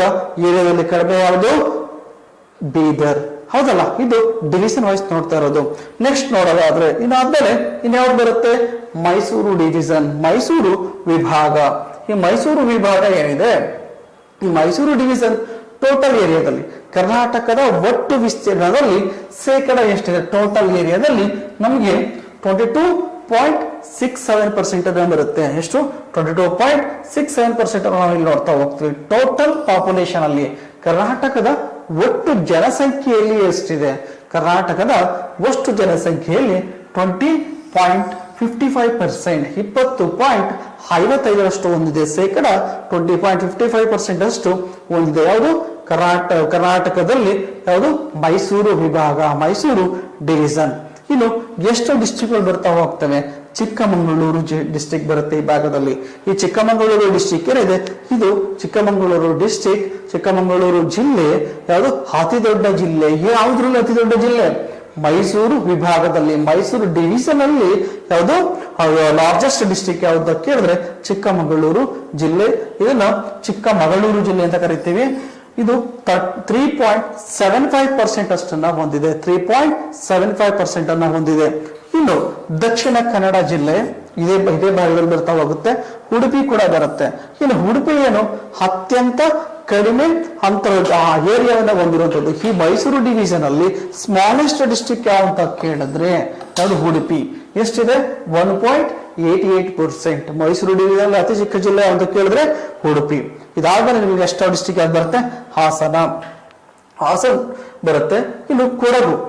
ಈ ಭಾಗದಲ್ಲಿ ಮೈಸೂರು ಡಿವಿಷನ್ ಅಲ್ಲಿ ಅತ್ಯಂತ ಕಡಿಮೆ ಜನಸಂಖ್ಯೆಯನ್ನು ಹೊಂದಿರುವಂತಹ ಡಿಸ್ಟ್ರಿಕ್ಟ್ ಯಾವುದು ಅಂತ ಕೇಳಿದ್ರೆ ಮೈಸೂರು ಡಿವಿಷನ್ ಅಲ್ಲಿ ಅತ್ಯಂತ ಕಡಿಮೆ ಜನಸಂಖ್ಯೆಯನ್ನು ಹೊಂದಿರುವಂತಹ ಡಿಸ್ಟ್ರಿಕ್ಟ್ ಅಂತ ಕೇಳಿದ್ರೆ ಕೊಡಗು. ಎಷ್ಟಿದೆ? 0.91%. ನೆಕ್ಸ್ಟ್ ಯಾವ ಡಿಸ್ಟ್ರಿಕ್ಟ್ ಬರುತ್ತೆ? ಮಂಡ್ಯ. ಮತ್ತು ಇದಾದ್ಮೇಲೆ ಯಾವುದು? ಮೈಸೂರು ಹೆಚ್ಚು ಜನಸಂಖ್ಯೆಯನ್ನು ಹೊಂದಿರುವಂತಹ ಡಿಸ್ಟ್ರಿಕ್ಟ್ ಯಾವುದು? ಮೈಸೂರು ಡಿವಿಷನ್ ಅಲ್ಲಿ ಹೈಯೆಸ್ಟ್ ಪಾಪ್ಯುಲೇಷನ್ ಹೊಂದಿರುವಂತಹ ಡಿಸ್ಟ್ರಿಕ್ಟ್ ಯಾವುದು ಕೇಳಿದ್ರೆ ಮೈಸೂರು. ಎಷ್ಟಿದೆ? ರಾಜ್ಯದಲ್ಲಿ 4.90% ಅಷ್ಟು ಪಾಪ್ಯುಲೇಷನ್ ಹೊಂದಿದೆ ಮೈಸೂರು ಡಿಸ್ಟ್ರಿಕ್ಟ್. ಅದರಲ್ಲಿ ಪಾಪ್ಯುಲೇಷನ್ ಹೆಚ್ಚಿರೋದು ಯಾವುದು? ಮೈಸೂರು. ಪಾಪ್ಯುಲೇಷನ್ ಕಡಿಮೆ ಇರೋದ್ರಲ್ಲಿ ಈ ಡಿವಿಷನ್ ಅಲ್ಲಿ ಕೊಡಗು ಭಾಗ. ಇದಾದ್ಮೇಲೆ ಬರುತ್ತೆ ಲಾಸ್ಟ್ ಒನ್ ಚಾಮರಾಜನಗರ ಡಿಸ್ಟ್ರಿಕ್ಟ್. ಹೌದಲ್ಲ, ಚಾಮರಾಜನಗರ ಬರುತ್ತೆ. ಇದು ಚಾಮರಾಜನಗರ ತಮಿಳುನಾಡು ಮತ್ತು ಕೇರಳ ಜೊತೆಗೆ ಬಾರ್ಡರ್ ನ ಶೇರ್ ಮಾಡಿರುವಂತದ್ದು ನಾವು ನೋಡ್ತಾ ಹೋಗ್ತೀವಿ. ಇಷ್ಟೆಲ್ಲೂ ಕೂಡ ರೆವಿನ್ಯೂ ಡಿವಿಷನ್ಗಳನ್ನು ನಾವು ಇದುವರೆಗೆ ನೋಡ್ತಾ ಬಂದ್ವಿ. ಇನ್ನು ನೋಡೋದಾದ್ರೆ ಕರ್ನಾಟಕದ ಭೂ ಸ್ವರೂಪಗಳನ್ನ ನೋಡ್ತಾ ಹೋಗೋಣ. ಹೌದಲ್ಲ, ಕರ್ನಾಟಕದ ಈ ಲ್ಯಾಂಡ್ ಫಾರ್ಮ್ಸ್ ಯಾವ ತರ ಆಗಿದೆ ಇದ್ರ ಬಗ್ಗೆ ಸಂಪೂರ್ಣವಾದ ಮಾಹಿತಿಯನ್ನು ಕೊಡ್ತಾ ಹೋಗ್ತೀನಿ. ಇವಾಗ ಈ ಕರ್ನಾಟಕದ ಭೂ ಸ್ವರೂಪವನ್ನ ಸಂಪೂರ್ಣವಾಗಿ ನಾವು 3 ಭಾಗ ಮಾಡ್ಕೊಂಡಿದ್ದೀವಿ. ಹೌದಲ್ಲ, ಅದು ಯಾವುದು? ಕೋಸ್ಟಲ್ ಏರಿಯಾ, ಕರಾವಳಿ ಕರ್ನಾಟಕದ ಭಾಗ. ನೋಡಿ, ಈ ಭಾಗ ಕರಾವಳಿ ಕರ್ನಾಟಕದ ಭಾಗ. ಇನ್ನು ಈ ಭಾಗದಲ್ಲಿ ಬರುವಂತಹ ವೆಸ್ಟರ್ನ್ ಘಾಟ್ಸ್ ಅಥವಾ ಈ ಮಲೆನಾಡು ಭಾಗ ಎಂದು ಕರಿತೀವಲ್ಲ, ಈ ಭಾಗ. ಇನ್ನು ಕರ್ನಾಟಕದ ಪೂರ್ವದ ಭಾಗ, ಅದರಲ್ಲಿ 2 ಭಾಗ ಮಾಡ್ಕೊಳ್ತೀವಿ, ನಾರ್ತ್ ಕರ್ನಾಟಕ ಮತ್ತು ಸೌತ್ ಕರ್ನಾಟಕ, ಉತ್ತರ ಕರ್ನಾಟಕ ಮತ್ತು ದಕ್ಷಿಣ ಕರ್ನಾಟಕ ಅಂತ ನಾವು 2 ಡಿವಿಷನ್ ಮಾಡ್ಕೊಳ್ತಾ ಹೋಗ್ತೀವಿ. ಉತ್ತರ ಕರ್ನಾಟಕದ ಭಾಗ ಮತ್ತು ದಕ್ಷಿಣ ಕರ್ನಾಟಕದ ಭಾಗ. ಮತ್ತೆ ನೋಡ್ತಾ ಹೋಗೋಣ, ಕರ್ನಾಟಕವನ್ನು ಎಷ್ಟು ಭಾಗ ಮಾಡ್ಕೊಂಡಿದ್ವಿ? 3 ಪಾರ್ಟ್ ಮಾಡ್ಕೊಂಡಿದ್ವಿ. ಕರ್ನಾಟಕದ ಕರಾವಳಿ ತೀರ ಪ್ರದೇಶ, ಕರ್ನಾಟಕದಲ್ಲಿ ಬರುವಂತಹ ಕೋಸ್ಟಲ್ ಏರಿಯಾ ಏನ್ ಬರ್ತಾ ಇದೆ, ಅದು ಯಾವ್ಯಾವ ಡಿಸ್ಟಿಕ್ ಕವರ್ ಆಗುತ್ತೆ, ಅಲ್ಲಿ 3 ಡಿಸ್ಟಿಕ್ ಅನ್ನ ಹೊಂದಿದೆ. ಯಾವುದು? ಉತ್ತರ ಕನ್ನಡ, ಉಡುಪಿ ಮತ್ತು ದಕ್ಷಿಣ ಕನ್ನಡದಲ್ಲಿ ಕರ್ನಾಟಕ ಕೋಸ್ಟಲ್ ಏರಿಯಾ ಇದೆ, ಹೌದಲ್ಲ? ಇನ್ನು ನೆಕ್ಸ್ಟ್ ಯಾವ್ದು ಬರುತ್ತೆ? ಪಶ್ಚಿಮ ಘಟ್ಟಗಳು. ಪಶ್ಚಿಮ ಘಟ್ಟಗಳಲ್ಲಿ ಮಲೆನಾಡು ಭಾಗವನ್ನು ನಾವು ಇಲ್ಲಿ ನೋಡ್ತಾ ಹೋಗ್ತೀವಿ. ನೆಕ್ಸ್ಟ್ ಇದು ಭಾಗದ ಉತ್ತರ ಮೈದಾನ, ದಕ್ಷಿಣ ಮೈದಾನ, ಸೌತ್ ಪ್ಲೇನ್ ಮತ್ತು ನಾರ್ತ್ ಪ್ಲೇನ್ ಅಂತ ಡಿವೈಡ್ ಅನ್ನ ಮಾಡ್ಕೊಳ್ತಾ ಹೋಗ್ತೀವಿ ಇದನ್ನ. ನೆಕ್ಸ್ಟ್ ಪೂರ್ವದ ಭಾಗ, ನಾವು ಹೇಳಿದಾಗೆ ಪೂರ್ವ ಈಸ್ಟ್ ರೀಸನ್ ಅಥವಾ ಈಸ್ಟ್ ಡಿವಿಷನ್ ಮಾಡ್ಕೊಳ್ತೀವಿ. ಈ ಭಾಗವನ್ನ 2 ಭಾಗ ಮಾಡ್ಕೊಳ್ತೀವಿ, ಉತ್ತರ ಕರ್ನಾಟಕ ಮತ್ತು ದಕ್ಷಿಣ ಕರ್ನಾಟಕ. ಇಲ್ಲಿ ಒಂದೊಂದನೇ ತಗೊಳ್ತೀವಿ, ಡಿಸ್ಕಸ್ ಮಾಡ್ತಾ ಹೋಗೋಣ. ಮೊದಲು ಇದು ಕೋಸ್ಟಲ್ ಏರಿಯಾ ಅಥವಾ ಕರಾವಳಿ ತೀರ. ಕೋಸ್ಟಲ್ ಏರಿಯಾ ಅಥವಾ ಕರ್ನಾಟಕದ ಕೋಸ್ಟಲ್ ಏರಿಯಾ ಬಗ್ಗೆ ನೋಡ್ತಾ ಹೋಗೋಣ. ಈ ಕರ್ನಾಟಕ ಎಷ್ಟು ಕಿಲೋಮೀಟರ್ ಕೋಸ್ಟಲ್ ಏರಿಯಾವನ್ನ ಹೊಂದಿದೆ, ಯಾವ ಡಿಸ್ಟಿಕ್ ನ ಹೊಂದಿದೆ ಅಂತ ಹೇಳ್ತಾರೆ. ಕರ್ನಾಟಕದಲ್ಲಿ 3 ಡಿಸ್ಟಿಕ್ ಮಾತ್ರ. ಯಾವುದು? ದಕ್ಷಿಣ ಕನ್ನಡ ಡಿಸ್ಟಿಕ್, ಉತ್ತರ ಕನ್ನಡ ಡಿಸ್ಟಿಕ್ ಮತ್ತು ಉಡುಪಿ. ಈ 3 ಮಾತ್ರ ಕರ್ನಾಟಕದಲ್ಲಿ ಕೋಸ್ಟಲ್ ಏರಿಯಾ ಅಥವಾ ಕರಾವಳಿ ತೀರವನ್ನು ಹೊಂದಿರುವಂತಹ ರಾಜ್ಯದ ಪ್ರಮುಖವಾದಂತಹ ಜಿಲ್ಲೆಗಳಾಗಿವೆ. ಯಾವುದಾದ್ರು? ದಕ್ಷಿಣ ಕನ್ನಡ, ಉತ್ತರ ಕನ್ನಡ, ಉಡುಪಿ 3 ಡಿಸ್ಟಿಕ್ ಮಾತ್ರ ಬೌಂಡ್ರಿಯನ್ನ ಶೇರ್ ಮಾಡಿದೆ, ಹೌದಲ್ಲ? ನೆಕ್ಸ್ಟ್ ಒನ್, ಇಲ್ಲಿ ಕರ್ನಾಟಕದ ತೀರ ಪ್ರದೇಶವನ್ನ ಏನಂತ ಕರಿತೀವಿ? ಕರ್ನಾಟಕ ಕೋಸ್ಟಲ್ ಏರಿಯಾವನ್ನ ನಾವು ಸ್ವಲ್ಪ ಕೆನರಾ ಅಂತ ಕರಿತಾ ಹೋಗ್ತೀವಿ. ಇದನ್ನ ಕೆನರಾ ಅಂತ ಕರೆದಿದ್ದು ಯಾರು? ಕೆನರಾ ಅಂತ ಕರೆದಿದ್ದು ಪೋರ್ಚುಗೀಸರು. ಇದನ್ನ ಕ್ಯಾನರೀಸ್ ಅಂತ ಕರಿತಾ ಇರ್ತಾರೆ. ಇದು ಬರ್ತಾ ಇದನ್ನ ಕೆನರಾ ಅಂತ ನಾವು ಕರಿತಾ ಹೋಗ್ತೀವಿ, ಹೌದಲ್ಲ? ಈ ಕೆನರಾ ಕರಾವಳಿ ಪ್ರದೇಶ ಅಥವಾ ಕೆನರಾ ತೀರ, ಈ ಕೆನರಾ ತೀರ ಮೇನ್ ಸಿ ಲೆವೆಲ್ ಇಂದ, ಸಮುದ್ರ ಮಟ್ಟದಿಂದ ಎಷ್ಟು ಮೀಟರ್ ಎತ್ತರದಲ್ಲಿ ಇದೆ ಅಂತ ಕೇಳೋದಾದ್ರೆ, ಕರ್ನಾಟಕದ coastal area main C level ಇಂದ 200 ಮೀಟರ್ ಹೈಟ್ ಅಲ್ಲಿ ಇದೆ. 200 ಮೀಟರ್ ಅಷ್ಟು ಎತ್ತರದಲ್ಲಿ ಇದೆ ಕರ್ನಾಟಕದ ಕರಾವಳಿ ತೀರ, ಹೌದಲ್ಲ? 200 ಮೀಟರ್ ಅಷ್ಟು ಎತ್ತರದಿದೆ. ಮೇನ್ ಸಿ ಲೆವೆಲ್ ಇಂದ, ಸಮುದ್ರ ಮಟ್ಟದಿಂದ 200 ಮೀಟರ್ ಎತ್ತರದಲ್ಲಿ ಇರೋದನ್ನ ನೋಡ್ತಾ ಹೋಗ್ತೀವಿ. ಯಾವುದು? ಕರ್ನಾಟಕದ ಕೋಸ್ಟಲ್ ಏರಿಯಾವನ್ನ. ಇನ್ನು ಕರ್ನಾಟಕ ಎಷ್ಟು ಕಿಲೋಮೀಟರ್ ದೂರದ ಕರಾವಳಿ ಪ್ರದೇಶವನ್ನ ಹೊಂದಿದೆ, ಕರಾವಳಿ ತೀರವನ್ನ ಹೊಂದಿದೆ, ಕೋಸ್ಟಲ್ ಏರಿಯಾ ಹೊಂದಿದೆ? 320 ಕಿಲೋಮೀಟರ್, 320 ಕಿಲೋಮೀಟರ್ ಕೋಸ್ಟಲ್ ಏರಿಯಾವನ್ನ ಕರ್ನಾಟಕ ಹೊಂದಿದೆ. ಇದು ಆಲ್ರೆಡಿ ಒಂದ್ಸಲ ಕ್ವಶನ್ಸ್ ಕೂಡ ಕೇಳಿದ್ದಾನೆ. ಕರ್ನಾಟಕದ ಕೋಸ್ಟಲ್ ಏರಿಯಾದ ಎಷ್ಟು ಕಿಲೋಮೀಟರ್ ಹೊಂದಿದೆ? ಕರ್ನಾಟಕ ಹೊಂದಿರೋದಷ್ಟು 320 ಕಿಲೋಮೀಟರ್. ಎಷ್ಟು ಡಿಸ್ಟಿಕ್ ನ ಹೊಂದಿದೆ? 3 ಡಿಸ್ಟಿಕ್ ನ ಹೊಂದಿದೆ, ಉತ್ತರ ಕನ್ನಡ, ದಕ್ಷಿಣ ಕನ್ನಡ ಮತ್ತು ಉಡುಪಿ ಡಿಸ್ಟಿಕ್ ನ ಹೊಂದಿದೆ, ಹೌದಲ್ಲ? ಇನ್ನು ಕರ್ನಾಟಕದಲ್ಲಿ ಮೆರೈನ್ ಸಂಬಂಧಪಟ್ಟಂತ ಪಾರ್ಕ್ಗಳು, ಉದಾಹರಣೆಗೆ ರೀಸೆಂಟ್ ಆಗಿ ಕಾರವಾರದಲ್ಲೂ ಕೂಡ ಮಾಡಿದ್ದಾರೆ. ಮೆರೈನ್ ಪಾರ್ಕ್ಗಳು ಕೂಡ ಕರ್ನಾಟಕದಲ್ಲಿ ಕಂಡು ಬರೋದೆಲ್ಲ ಕೂಡ ಇದೇ ಭಾಗದಲ್ಲಿ. ಈ ಇಯರ್ ನೋಡೋದ್ರೆ ರೀಸೆಂಟ್ ಆಗಿ ಕೂಡ ಒಂದು ಮೆರೈನ್ ಪಾರ್ಕ್ ನ ಮಾಡಿದ್ದಾರೆ, ಕಾರವಾರದಲ್ಲಿ ಮಾಡಿದ್ದಾರೆ. ಓಕೆ, ಇನ್ನು ದಕ್ಷಿಣ ಕನ್ನಡ, ದಕ್ಷಿಣ ಕರಾವಳಿಯಲ್ಲಿ ಅಂದ್ರೆ ಕರ್ನಾಟಕ ಕೋಸ್ಟಲ್ ಏರಿಯಾ ಈ ತರ ಇದೆ. ಕರ್ನಾಟಕ ಏರಿಯಾ ಈ ತರ ಇದೆ ಅನ್ನೋದಾದ್ರೆ, ಇದರಲ್ಲಿ ಕರ್ನಾಟಕದ ಕೋಸ್ಟಲ್ ಏರಿಯಾದಲ್ಲಿ ದಕ್ಷಿಣದ ಭಾಗದಲ್ಲಿ ಸೌತ್ ಸೈಡ್ ಅಲ್ಲಿ ಏನಾಗುತ್ತೆ, ಟೋಟಲ್ ಲೆಂತ್, ಕರಾವಳಿ ಪ್ರದೇಶದ ಉದ್ದ ಎಷ್ಟಿರುತ್ತೆ ಅಂತ ಕೇಳೋದಾದ್ರೆ, ಅಗಲ ಎಷ್ಟಿರುತ್ತೆ ಅಂತ ಕೇಳೋದಾದ್ರೆ, ಕೋಸ್ಟಲ್ ಏರಿಯಾದಲ್ಲಿ 50ರಿಂದ 60 ಕಿಲೋಮೀಟರ್ ಅಷ್ಟು ಅಗಲವನ್ನ ಹೊಂದಿರುತ್ತೆ. ಕರ್ನಾಟಕದಲ್ಲಿ ಸೌತ್ ಕೋಸ್ಟಲ್ ಏರಿಯಾದ ದಕ್ಷಿಣ ಭಾಗದಲ್ಲಿ, ಹೌದಲ್ಲ? ಕರಾವಳಿ ತೀರದ ದಕ್ಷಿಣ ಭಾಗದಲ್ಲಿ 50ರಿಂದ 60 ಕಿಲೋಮೀಟರ್, 50ರಿಂದ 60 ಕಿಲೋಮೀಟರ್ ಅಗಲವನ್ನ ಹೊಂದಿರುತ್ತೆ. ಸೌತ್ ಭಾಗದಲ್ಲಿ 50 to 60 ಕಿಲೋಮೀಟರ್ ವಿಡ್ತನ ಹೊಂದಿರುತ್ತೆ. ಇದು ಗಾತ್ರ ಏನಾಗ್ತಿರುತ್ತೆ, ಹೋಗ್ತಾ ಹೋಗ್ತಾ ಹೋಗ್ತಾ ರಿಡ್ಯೂಸ್ ಆಗ್ತಾ ಹೋಗುತ್ತೆ, ಕಡಿಮೆ ಆಗ್ತಾ ಬರುತ್ತೆ. ಕರ್ನಾಟಕದ ಕರಾವಳಿ ಗಾತ್ರ ದಕ್ಷಿಣದಿಂದ ಉತ್ತರಕ್ಕೆ ಹೋಗ್ತಿದೆ, ವಿಡ್ತ್ ಏನಾಗ್ತಿರುತ್ತೆ, ಕಡಿಮೆ ಆಗ್ತಿರುತ್ತೆ. ಎಷ್ಟಾಗುತ್ತೆ? 13 ಕಿಲೋಮೀಟರ್. ಎಷ್ಟು ಬರುತ್ತೆ? ನೀವು ಉತ್ತರ ಕನ್ನಡ ಡಿಸ್ಟ್ರಿಕ್ಟ್ ಬಂದಾಗ ನಿಮ್ಗೆ ಏನಾಗ್ತದೆ, ದಕ್ಷಿಣ ಕನ್ನಡದಿಂದ ಉತ್ತರ ಕನ್ನಡ, ಉಡುಪಿಯಿಂದ ಹೋಗ್ತಿರ್ಬೇಕಾದ್ರೆ ಇದರ ವಿಡ್ತ್ ಏನ್ ಬರುತ್ತೆ, ಕರಾವಳಿಗೆ ವಿಡ್ತ್ ಅಗಲ ಏನಾಗ್ತಿರುತ್ತೆ, ಅದು ಕಡಿಮೆ ಆಗ್ತಾ ಬರುತ್ತೆ. ಅವರೇಜ್ 50 to 60 ಕಿಲೋಮೀಟರ್ ಸೌತ್ ಅಲ್ಲಿ ಇದೆ, ಉತ್ತರದಲ್ಲಿ ನಾರ್ತ್ ಅಲ್ಲಿ 13 ಕಿಲೋಮೀಟರ್ ಅವರೇಜ್ ಇದೆ. ಸರಾಸರಿ ಅಗಲ, ಸರಾಸರಿ ವಿಡ್ತ್, ಅವರೇಜ್ ವಿಡ್ತ್ ಎಷ್ಟೇ? 13 ಕಿಲೋಮೀಟರ್. ಇದು ಎಕ್ಸಾಂಪಲ್ ಆಲ್ರೆಡಿ ಕ್ವಶನ್ಸ್ ಅನ್ನ ಕೇಳಿದ್ದಾನೆ. ಅಂದ್ರೆ ದಕ್ಷಿಣ ಕರಾವಳಿ ತೀರಕ್ಕಿಂತ ಕರ್ನಾಟಕದ ಉತ್ತರ ಕರಾವಳಿ ತೀರದ ಅಗಲವು ಅತ್ಯಂತ ಕಡಿಮೆ ಇದೆ. ಅಲ್ಲಿ ನಂಬರ್ಸ್ ಅನ್ನ ಕೇಳಲಿಕ್ಕೆ ಹೋಗಲ್ಲ, ಅವನೇನ್ ಮಾಡ್ತಾನೆ, ಸ್ಟೇಟ್ಮೆಂಟ್ ವೈಸ್ ಕ್ವಶನ್ಸ್ ಅನ್ನ ಹಾಕ್ಬಿಡ್ತಾನೆ. ಅವಾಗ ನಂಬರ್ಸ್ ಎಲಿಮಿನೇಟ್ ಮಾಡಿ ನೀವು ಅದನ್ನ ಅಭ್ಯಾಸವನ್ನ ಮಾಡಬೇಕಾಗುತ್ತೆ. ನೆಕ್ಸ್ಟ್ ನೋಡೋದಾದ್ರೆ, ಇನ್ನು ಈ ಕರಾವಳಿ ತೀರದಲ್ಲಿ ಕಂಡು ಬರುವಂತಹ ದ್ವೀಪಗಳು ಯಾವುದು, ಹೈಲ್ಯಾಂಡ್ಸ್ ಯಾವುದು? ಸೊ ಹೈಲ್ಯಾಂಡ್ಸ್ ಗಳು ಕರ್ನಾಟಕದ ಕೋಸ್ಟಲ್ ಏರಿಯಾದಲ್ಲಿ ಯಾವ್ಯಾವ ಹೈಲ್ಯಾಂಡ್ಸ್ ಅನ್ನು ನೋಡ್ತಾ ಹೋಗ್ತೀವಿ, ಹೌದಲ್ಲ. ನೋಡಿ, ಈ ಕರಾವಳಿ ತೀರದಲ್ಲಿ ಕಂಡು ಬರುವಂತಹ ಪ್ರಮುಖವಾದಂತಹ ದ್ವೀಪಗಳು ಯಾವುದು ಅಂತ ನೋಡೋದಾದ್ರೆ ಮೊದಲು ಕಂಜಿಗುಡ್ಡ. ಸೊ ಕಂಜಿಗುಡ್ಡ, ದೇವಗಡ, ಕೋರ್ಮೋಡ, ಮೊಗಾರೋ ಗುಡ್ಡ ಮತ್ತು ಹಂಜು ದ್ವೀಪಗಳು. ಹೌದಲ್ಲ, ಯಾವುದು ದೇವಗಡ, ಕೋರ್ಮೋಡ, ಮೊಗಾರೋ ಮತ್ತು ಹಂಜು ದ್ವೀಪಗಳು ಈ ಭಾಗದಲ್ಲಿ ಕಂಡು ಬರುವಂತಹ ಪ್ರಮುಖವಾದಂತಹ ದ್ವೀಪಗಳು ಯಾವುದು ಕರ್ನಾಟಕದ ಕೋಸ್ಟಲ್ ಏರಿಯಾದಲ್ಲಿ. ಇದ್ರ ಜೊತೆಗೆ ಹೊನ್ನಾವರದಲ್ಲಿ ಪಿಜನ್ ಮತ್ತು ಕೆರೆಕೊಂಡ ಐಲ್ಯಾಂಡ್ ಮತ್ತು ಹಾಗ್ ದ್ವೀಪಗಳು ಕಂಡುಬರ್ತಾ ಹೋಗುತ್ತೆ. ಇಲ್ಲಿ ಫಿಜನ್ ಐಲ್ಯಾಂಡ್ ಏನಿದೆ, ಈ ಫಿಜನ್ ಐಲ್ಯಾಂಡ್ ಇದು ಕರ್ನಾಟಕ ಮತ್ತು ಗೋವಾದ ನಡುವೆ ವಿವಾದ ಇದೆ. ಕರ್ನಾಟಕ ಮತ್ತು ಗೋವಾದ ನಡುವೆ ವಿವಾದ ಇರುವಂತಹ ಐಲ್ಯಾಂಡ್ ಯಾವುದು ಅಂತ ನೋಡೋದಾದ್ರೆ ಕರ್ನಾಟಕ ಮತ್ತು ಗೋವಾದ ನಡುವೆ ವಿವಾದ ಇರೋದು fission island. Clear? Fission island Karnataka ಮತ್ತು ಗೋವಾದ ನಡುವೆ ವಿವಾದ ಅಥವಾ ಇಶ್ಯೂಸ್ ಇರೋದ್ರ ನಾವು ಇಲ್ಲಿ ನೋಡ್ತಾ ಹೋಗ್ಬೋದು. ಎಕ್ಸಾಮ್ ಅಲ್ಲಿ ಕೇಳ್ತಾನೆ, ಇಷ್ಟು ಕೊಟ್ಬಿಟ್ಟು ಇದರಲ್ಲಿ ಯಾವುದು ಇಶ್ಯೂಸ್ ಇದೆ ಕರ್ನಾಟಕ ಮತ್ತು ಗೋವಾದ ನಡುವೆ? Fission island. ನೆಕ್ಸ್ಟ್ ನೋಡಿದರೆ ದಕ್ಷಿಣ ಕನ್ನಡ ಡಿಸ್ಟಿಕ್ ಅಲ್ಲಿ ಇಲ್ಲಿ ಯಾವ್ದು ಬರ್ತವೆ? ದಕ್ಷಿಣ ಕನ್ನಡ ಜಿಲ್ಲೆಯ ಮಲ್ಪೆಯಲ್ಲಿ ಕೋಕೋನಟ್ ಐಲ್ಯಾಂಡ್. ಹೌದಲ್ಲ, ಕೋಕೋನಟ್ ದ್ವೀಪ. ಸೊ ಕೋಕೋನಟ್ ಐಲ್ಯಾಂಡ್ ಮತ್ತು ನಾರ್ತ್ ದ್ವೀಪ. ಹೌದಲ್ಲ, ಯಾವುದು? ನಾರ್ತ್ ಐಲ್ಯಾಂಡ್ ಮತ್ತು ಸಂತಮೇರಿ ಐಲ್ಯಾಂಡ್ ಇತ್ಯಾದಿ ಐಲ್ಯಾಂಡ್ಸ್ಗಳು ಅಥವಾ ದ್ವೀಪಗಳು ದಕ್ಷಿಣ ಕನ್ನಡ ಡಿಸ್ಟಿಕ್ ಅಲ್ಲಿ ನೋಡ್ತಾ ಹೋಗ್ತೀವಿ. ಯಾವ್ಯಾವುದು? ಕೋಕೋನಟ್ ಐಲ್ಯಾಂಡ್, ಸಂತಮೇರಿ ಐಲ್ಯಾಂಡ್, ನಾರ್ತ್ ಐಲ್ಯಾಂಡ್ ಇತ್ಯಾದಿ ದ್ವೀಪಗಳನ್ನು ನಾವು ಈ ಭಾಗದಲ್ಲಿ ನೋಡ್ತಾ ಹೋಗ್ತೀವಿ. ಎಲ್ಲಿ ಅಂತ ಕೇಳಿದ್ರೆ ದಕ್ಷಿಣ ಕನ್ನಡ ಜಿಲ್ಲೆಯಲ್ಲಿ ನೋಡ್ತಾ ಹೋಗ್ತೀವಿ.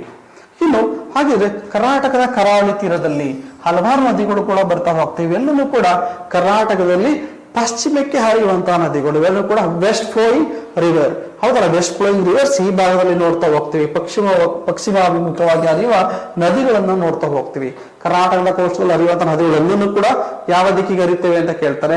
ವೆಸ್ಟ್ ಸೈಡ್ಗೆ. ವೆಸ್ಟ್ ಫ್ಲೋಯಿಂಗ್ ರಿವರ್ಸ್ ಈ ಭಾಗ ನೋಡ್ತಾ, ಶರಾವತಿ ಆಗ್ಬೋದು, ಕಾಳಿ ಆಗ್ಬೋದು, ಬೆಡ್ತಿ ಆಗ್ಬೋದು, ಸೀತಾ ಆಗ್ಬೋದು, ಇವೆಲ್ಲಾ ನದಿಗಳು ಕೂಡ ಈ ಭಾಗದಲ್ಲಿ ನಾವು ನೋಡ್ತಾ ಹೋಗ್ತೀವಿ. ರಿವರ್ಸ್ ಬಂದಾಗ ಅದು ನೋಡೋಣ ಸ್ನೇಹಿತರೆ. ನೆಕ್ಸ್ಟ್ ಇದಕ್ಕೆ ಸಂಬಂಧಪಟ್ಟಂತೆ ಒಂದು ವಿವಾದ ಕೂಡ ಕೇಳಿರ್ತೀರಾ ನೀವು. ರೀಸೆಂಟ್ ಆಗಿ ಮಹದಾಯಿ ವಿವಾದ. ಸಾಮಾನ್ಯವಾಗಿ ಇದು ಎಸ್ಎ ರೇಟಿಂಗ್ ಅಲ್ಲಿ ಕೂಡ ಒಂದು ಟಾಪಿಕ್ ಕೂಡ ಹೌದು. KS KPSC ಎಕ್ಸಾಮ್ ಅಲ್ಲಿ ಅಥವಾ ಬೇರೆ ಬೇರೆ ಎಕ್ಸಾಮ್ ಅಲ್ಲಿ ಮಹದಾಯಿ ಇಶ್ಯೂಸ್. ಇದು ವೆಸ್ಟ್ ಫ್ಲೋಯಿಂಗ್ ರಿವರ್ಗೆ ಹೊಸ ಎಕ್ಸಾಂಪಲ್ ತಗೊಳ್ತಾ ಇದ್ದೀನಿ ಅಷ್ಟೇ. ಈ ಮಹದಾಯಿ ರಿವರ್ಗೆ ರೀಸೆಂಟ್ ಆಗಿ ಒಂದು ವರ್ಡಿಂಗ್ಸ್ ಕೂಡ ಕೊಟ್ಟಿದ್ವಿ. ವರ್ಡಿಂಗ್ಸ್ ಕೂಡ ಆಗಿದೆ. 2018 ಆಗಸ್ಟ್ 14ನೇ ತಾರೀಕು ವರ್ಡಿಂಗ್ಸ್ ಕೂಡ ಆಗಿದೆ. ಇದರ ಪ್ರಮುಖವಾದಂತಹ ಮುಖ್ಯ ನ್ಯಾಯಾಧೀಶರು ಯಾರು ಅಂತ ಕೇಳಿದ್ರೆ ಜೆ ಪಂಜಲ್. ಸೊ ಜೆ ಪಂಜಲ್ ಅವರು ಈ ವರ್ಡಿಕ್ಸ್ ತೀರ್ಪನ್ನ ಕೊಟ್ಟಂತವ್ರು. ಈ ತೀರ್ಪಿನ ಪ್ರಕಾರ ಯಾವ ಯಾವ ರಾಜ್ಯಗಳಿಗೆ ಎಷ್ಟು ನೀರು ಹೋಗ್ಬೇಕು? ಮೊದಲನೇದಾಗಿ ಈ ಮಹದಾಯಿ ರಿವರ್, ಈ ಮಹದಾಯಿ ನದಿ 3 ರಾಜ್ಯಗಳಲ್ಲಿ ಹರಿತಾ ಹೋಗುತ್ತೆ. ಕರ್ನಾಟಕ, ಮಹಾರಾಷ್ಟ್ರ, ಗೋವಾ. ಹೌದಲ್ಲ, ಕರ್ನಾಟಕ, ಮಹಾರಾಷ್ಟ್ರ, ಗೋವಾದಲ್ಲಿ ಈ ಮಹದಾಯಿ ರಿವರ್ ಹರಿತಾ ಹೋಗುತ್ತೆ. ಇದು ಕೂಡ ವೆಸ್ಟ್ ಫ್ಲೋಯಿಂಗ್ ರಿವರ್, ಪಶ್ಚಿಮಕ್ಕೆ ಹರಿಯುವಂತಹ ಪ್ರಮುಖವಾದಂತಹ ನದಿ. ಇದರಲ್ಲಿ ರೀಸೆಂಟ್ ವರ್ಡಿಂಗ್ಸ್ ಪ್ರಕಾರ ಎಷ್ಟು? ಕರ್ನಾಟಕಕ್ಕೆ ಎಷ್ಟು? 13.42 TMC ನೀರನ್ನ ಕೊಟ್ಟಿದ್ದಾರೆ. ಇತ್ತೀಚಿನ ತೀರ್ಪಿನ ಪ್ರಕಾರ ಯಾರು? ಜೆ ಪಂಜಲ್ ಅವರು ಎಷ್ಟನ್ನ ಕೊಟ್ಟಿದ್ದಾರೆ? ಕರ್ನಾಟಕಕ್ಕೆ 13.42 TMC ನೀರನ್ನ ಕರ್ನಾಟಕಕ್ಕೆ ಕೊಟ್ಟಿದ್ದಾರೆ.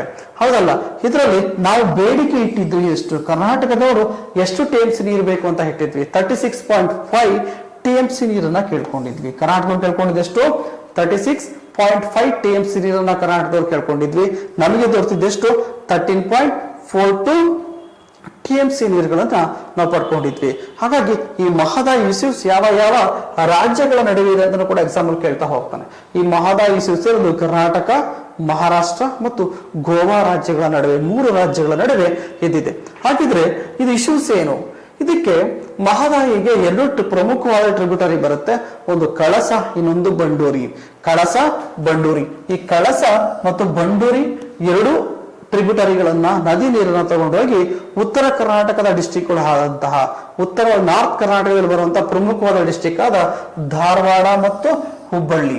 ಸೊ ಹುಬ್ಳಿ ಧಾರವಾಡ ಏನ್ ಬರುತ್ತೋ ಆ ಹುಬ್ಳಿ ಧಾರವಾಡ ಡಿಸ್ಟಿಕ್ಗಳಿಗೆ ಡ್ರಿಂಕಿಂಗ್ ವಾಟರ್ನ ಕೊಡ್ಲಿಕ್ಕೋಸ್ಕರ, ಕುಡಿಯೋ ನೀರನ್ನ ಕೊಡ್ಲಿಕ್ಕೋಸ್ಕರ ಈ ಯೋಜನೆಯನ್ನ ಜಾರಿಗೆ ತರ್ತಾ ಬರ್ತಿದ್ದಾರೆ. ಮಹದಾಯಿ ವಿವಾದವನ್ನ, ಮಹದಾಯಿ ನದಿ ನೀರನ್ನ ಎಲ್ಲಿ ಸೇರಿಸ್ತಿದೀವಿ?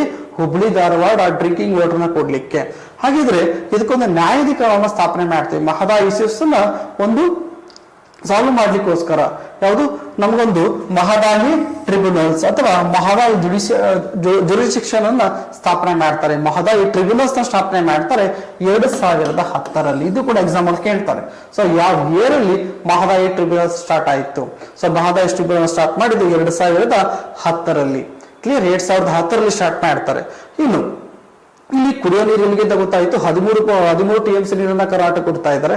ಇನ್ನು ಮಹಾರಾಷ್ಟ್ರಕ್ಕೆ ಎಷ್ಟು ಕೊಡ್ತಾ ಇದ್ದಾರೆ, ಮಹಾರಾಷ್ಟ್ರಕ್ಕೆ ಕೊಡ್ತಾ ಇರೋದು 1.33 TMC ನೀರು. ಲಾಸ್ಟ್ 2018 ಆಗಸ್ಟ್ 14 ವಡೀಸ್ ಪ್ರಕಾರ ಮಹಾರಾಷ್ಟ್ರಕ್ಕೆ ಕೊಡ್ತಿರೋದು 1.33 TMC ನೀರನ್ನ ಕೊಡ್ತಾ ಇದ್ದಾರೆ. ಇನ್ನು ಗೋವಾಗೆ 24 TMC ನೀರನ್ನ 24 TMC ನೀರನ್ನ ಗೋವಾ ಕೊಡ್ತಾರೆ. ಕರ್ನಾಟಕಕ್ಕೆ 13, ಗೋವಾಗೆ 1.33 ಮತ್ತು ಗೋವಾಗೆ ಮಹಾರಾಷ್ಟ್ರಕ್ಕೆ 1.33, ಗೋವಾಗೆ 24 TMC ನೀರನ್ನ ಕೊಡ್ತಾ ಇದ್ದಾರೆ. ಕ್ಲಿಯರ್. ಇಷ್ಟು ಕೂಡ ನೋಡಿದ್ವಿ. ಇನ್ನು ಮಹದಾಯಿ ನ್ಯಾಯಾಧಿಕರಣ ಸ್ಥಾಪನೆ ಮಾಡಿದ್ದು ಯಾವಾಗ ಅಂತ ಕೇಳಿದ್ರೆ ಮಹದಾಯಿ ಟ್ರಿಬ್ಯುನಲ್ಸ್ ಸ್ಟಾರ್ಟ್ ಮಾಡಿದ್ದು 2010. ಸಾಮಾನ್ಯವಾಗಿ ಈ ಟ್ರಿಬ್ಯುನಲ್ಸ್ ಗಳನ್ನ ಯಾಕೆ ಸ್ಥಾಪನೆ ಮಾಡ್ತೀವಿ, ಯಾವ ರಾಜ್ಯಗಳ ನಡುವೆ ವಿವಾದಗಳು ಬಂದಾಗ, ಇದು ವಾಟರ್ ಡಿಸ್ಪ್ಯೂಟ್ ಬಂದಾಗ ಮಾಡ್ತವೆ. ಈ ಟ್ರಿಬ್ಯುನಲ್ಸ್ ಗಳನ್ನ ಆರ್ಟಿಕಲ್ 262, ಸೊ ಭಾರತ ಸಂವಿಧಾನದ ವಿಧಿ 267ನೇ ಪ್ರಕಾರ ಇಂಟರ್ ಸ್ಟೇಟ್ ವಾಟರ್ ಡಿಸ್ಪ್ಯೂಟ್ ಏನ್ ಬರುತ್ತೆ ಹ್ಯಾಕ್ಟ್ ಅಡಿಯಲ್ಲಿ ನಾವು ಇದ್ರ ಸಾಲ್ವ್ ಮಾಡ್ಕೊಳ್ತಾ ಹೋಗ್ತೀವಿ. 267ನೇ ವಿಧಿ ಯಾವ ಹ್ಯಾಕ್ಟ್ ಅಂತ ಹೇಳ್ತೀವಿ, inter state water dispute hacked ಪ್ರಕಾರ ಈ ನ್ಯಾಯಾಧಿಕರಣಗಳನ್ನು ನಾವು ಸಾಮಾನ್ಯವಾಗಿ ಜಾರಿ ಮಾಡ್ತಾ ಹೋಗ್ತೀವಿ. ಓಕೆ ಸ್ನೇಹಿತರೆ, ಮುಂದೆ ನೋಡೋದಾದ್ರೆ ಇಲ್ಲಿ ಕಳಸಾ ಬಂಡೂರಿ ಎರಡೂ ಕೂಡ ಏನು ಎರಡೂ ನದಿಗಳು ಕೂಡ ಮಹದಾಯಿ ನದಿಯ ಟ್ರಿಬ್ಯೂಟರ್. ಈ ಎರಡೂ ನದಿ ನೀರನ್ನ ಎಲ್ಲಿ ಸೇರಿಸ್ತಾ ಇದ್ದೀವಿ, ಮಲಪ್ರಭಾ ನದಿಗೆ ಸೇರಿಸ್ತಾ ಇದ್ದೀವಿ. ಈ ಮಲಪ್ರಭಾ ನದಿಗೆ ಒಂದು ಅಣೆಕಟ್ಟನ್ನ ಕೂಡ ಕಟ್ಟಿದ್ದಾರೆ, ನವಿಲು ತೀರ್ಥ ಅಂತ. ನೋಡಿ ಮಲಪ್ರಭಾ ನೆಕ್ಸ್ಟ್ ನೋಡೋದ್ರಲ್ಲಿ ಗೊತ್ತಾಗುತ್ತೆ. ಮಲಪ್ರಭಾ ಒಂದು ಉಪನದಿ. ಯಾವ ನದಿ ಉಪನದಿ, ಕೃಷ್ಣಾ ನದಿ ಟ್ರಿಬ್ಯೂಟರಿ. ಈ ಕೃಷ್ಣಾ ನದಿ ಟ್ರಿಬ್ಯೂಟರಿ ಮಲಪ್ರಭಾ ನದಿ ಏನಿದೆ, ಮಲಪ್ರಭಾ ನದಿಗೆ ಒಂದು ಡ್ಯಾಮ್ ಅನ್ನ ಕನ್ಸ್ಟ್ರಕ್ಟ್ ಮಾಡಿದೀವಿ. ಅದೇ ಯಾವುದು, ನವಿಲು ತೀರ್ಥ ಡ್ಯಾಮ್. ಈ ನವಿಲು ತೀರ್ಥ ಡ್ಯಾಮ್ಗೆ ನೀರನ್ನ ಕಳಿಸ್ತಾರೆ. ಎಲ್ಲಿಂದ, ಕಳಸದಿಂದ ಮತ್ತೆ ಬಂಡೂರಿ ನದಿಗಳಿಂದ ಜಾಯಿನ್ ಮಾಡ್ತಾರೆ. ಇಲ್ಲಿ ಹೋಗ್ಬಿಟ್ಟು ನವಿಲು ತೀರ್ಥ ಅಣೆಕಟ್ಟೆಗೆ ನೀರು ಸೇರಿಕೊಳ್ಳುತ್ತೆ. ಈ ನವಿಲು ತೀರ್ಥ ಅಣೆಕಟ್ಟೆಯಿಂದ ಕ್ಲಿಯರ್ ಮಾಡುತ್ತೆ ಹುಬ್ಳಿ ಮತ್ತು ಧಾರವಾಡಗೆ ನೀರು ಡಂಪ್ ಮಾಡ್ತಾರೆ. ಆದ್ರೆ ವೆಸ್ಟ್ ಫ್ಲೋಯಿಂಗ್ ರಿವರ್ ಗಳನ್ನ, ಈ ನದಿಗಳು ಹರಿತಾ ಇರೋದು ಯಾವ ಕಡೆಗೆ, ಪಶ್ಚಿಮ ದಿಕ್ಕಿಗೆ ಹರಿತಾ ಇದೆ. ಹೌದಾ, ಕಳಸ ಮತ್ತೆ ಬಂಡೂರಿ ಹರಿತಾ ಇರೋದು ಯಾವ ಕಡೆಗೆ, ವೆಸ್ಟ್ ಫ್ಲೋಯಿಂಗ್ ರಿವರ್. ಹೌದಲ್ಲ, ಇವೆರಡೂ ಕೂಡ ನಾವೇನ್ ಮಾಡ್ತಿದ್ವಿ, ಈಸ್ಟ್ ಫ್ಲೋಯಿಂಗ್ ರಿವರ್ ಆಗಿ ಕನ್ವರ್ಟ್ ಮಾಡ್ತೀವಿ. ಇದು ಯಾವತ್ತಿಗೆ ಮಲಪ್ರಭಾ ಹರಿತಿರೋದು ಪೂರ್ವಕ್ಕೆ ಹರಿತಿರುವ ನದಿ, ಇದಕ್ಕೆ ಕನೆಕ್ಟ್ ಮಾಡ್ತೀವಿ. ಕರ್ನಾಟಕದಲ್ಲೂ ಕೂಡ ಎಕ್ಸಾಮ್ ಅಲ್ಲಿ ಕೂಡ ಕೇಳಬಹುದು, ವೆಸ್ಟ್ ಫ್ಲೋಯಿಂಗ್ ರಿವರ್ಸ್ ಗಳನ್ನ ಈಸ್ಟ್ ಫ್ಲೋಯಿಂಗ್ ರಿವರ್ ಜೊತೆ ಜಾಯಿನ್ ಮಾಡಿದ್ದಾರೆ. ಪಶ್ಚಿಮಕ್ಕೆ ಹರಿಯುವ ನದಿಗಳನ್ನ ಪೂರ್ವದ ಹರಿಯುವಂತ ನದಿಗಳಿಗೆ ಸೇರಿಸಿದ್ದಾರೆ ಅಂತ ಕೂಡ ಕೇಳಬಹುದು. ಕಳಸ ಮತ್ತೆ ಬಂಡೂರಿ ಇವೆರಡೂ ಕೂಡ ಮಹದಾಯಿಯ ಟ್ರಿಬ್ಯೂಟರಿ. ಸೊ ಮಹದಾಯಿ ನದಿಯ ಟ್ರಿಬ್ಯೂಟರಿ ಯಾವ್ಯಾವುದು, ಕಳಸ ಮತ್ತೆ ಬಂಡೂರಿ. ಯಾವ ಡ್ಯಾಮಿಗೆ ಅಂತ ಕೇಳಿದಾಗ ಈ ಕಳಸ ಬಂಡೂರಿ ನದಿ ನೀರು ಹೋಗ್ತಿರೋದಕ್ಕೆ ನವಿಲು ತೀರ್ಥ ಅಣೆಕಟ್ಟೆ. ಈ ನವಿಲು ತೀರ್ಥ ಅಣೆಕಟ್ಟೆ ಮಲಪ್ರಭಾ ನದಿಗೆ ಇದೆ.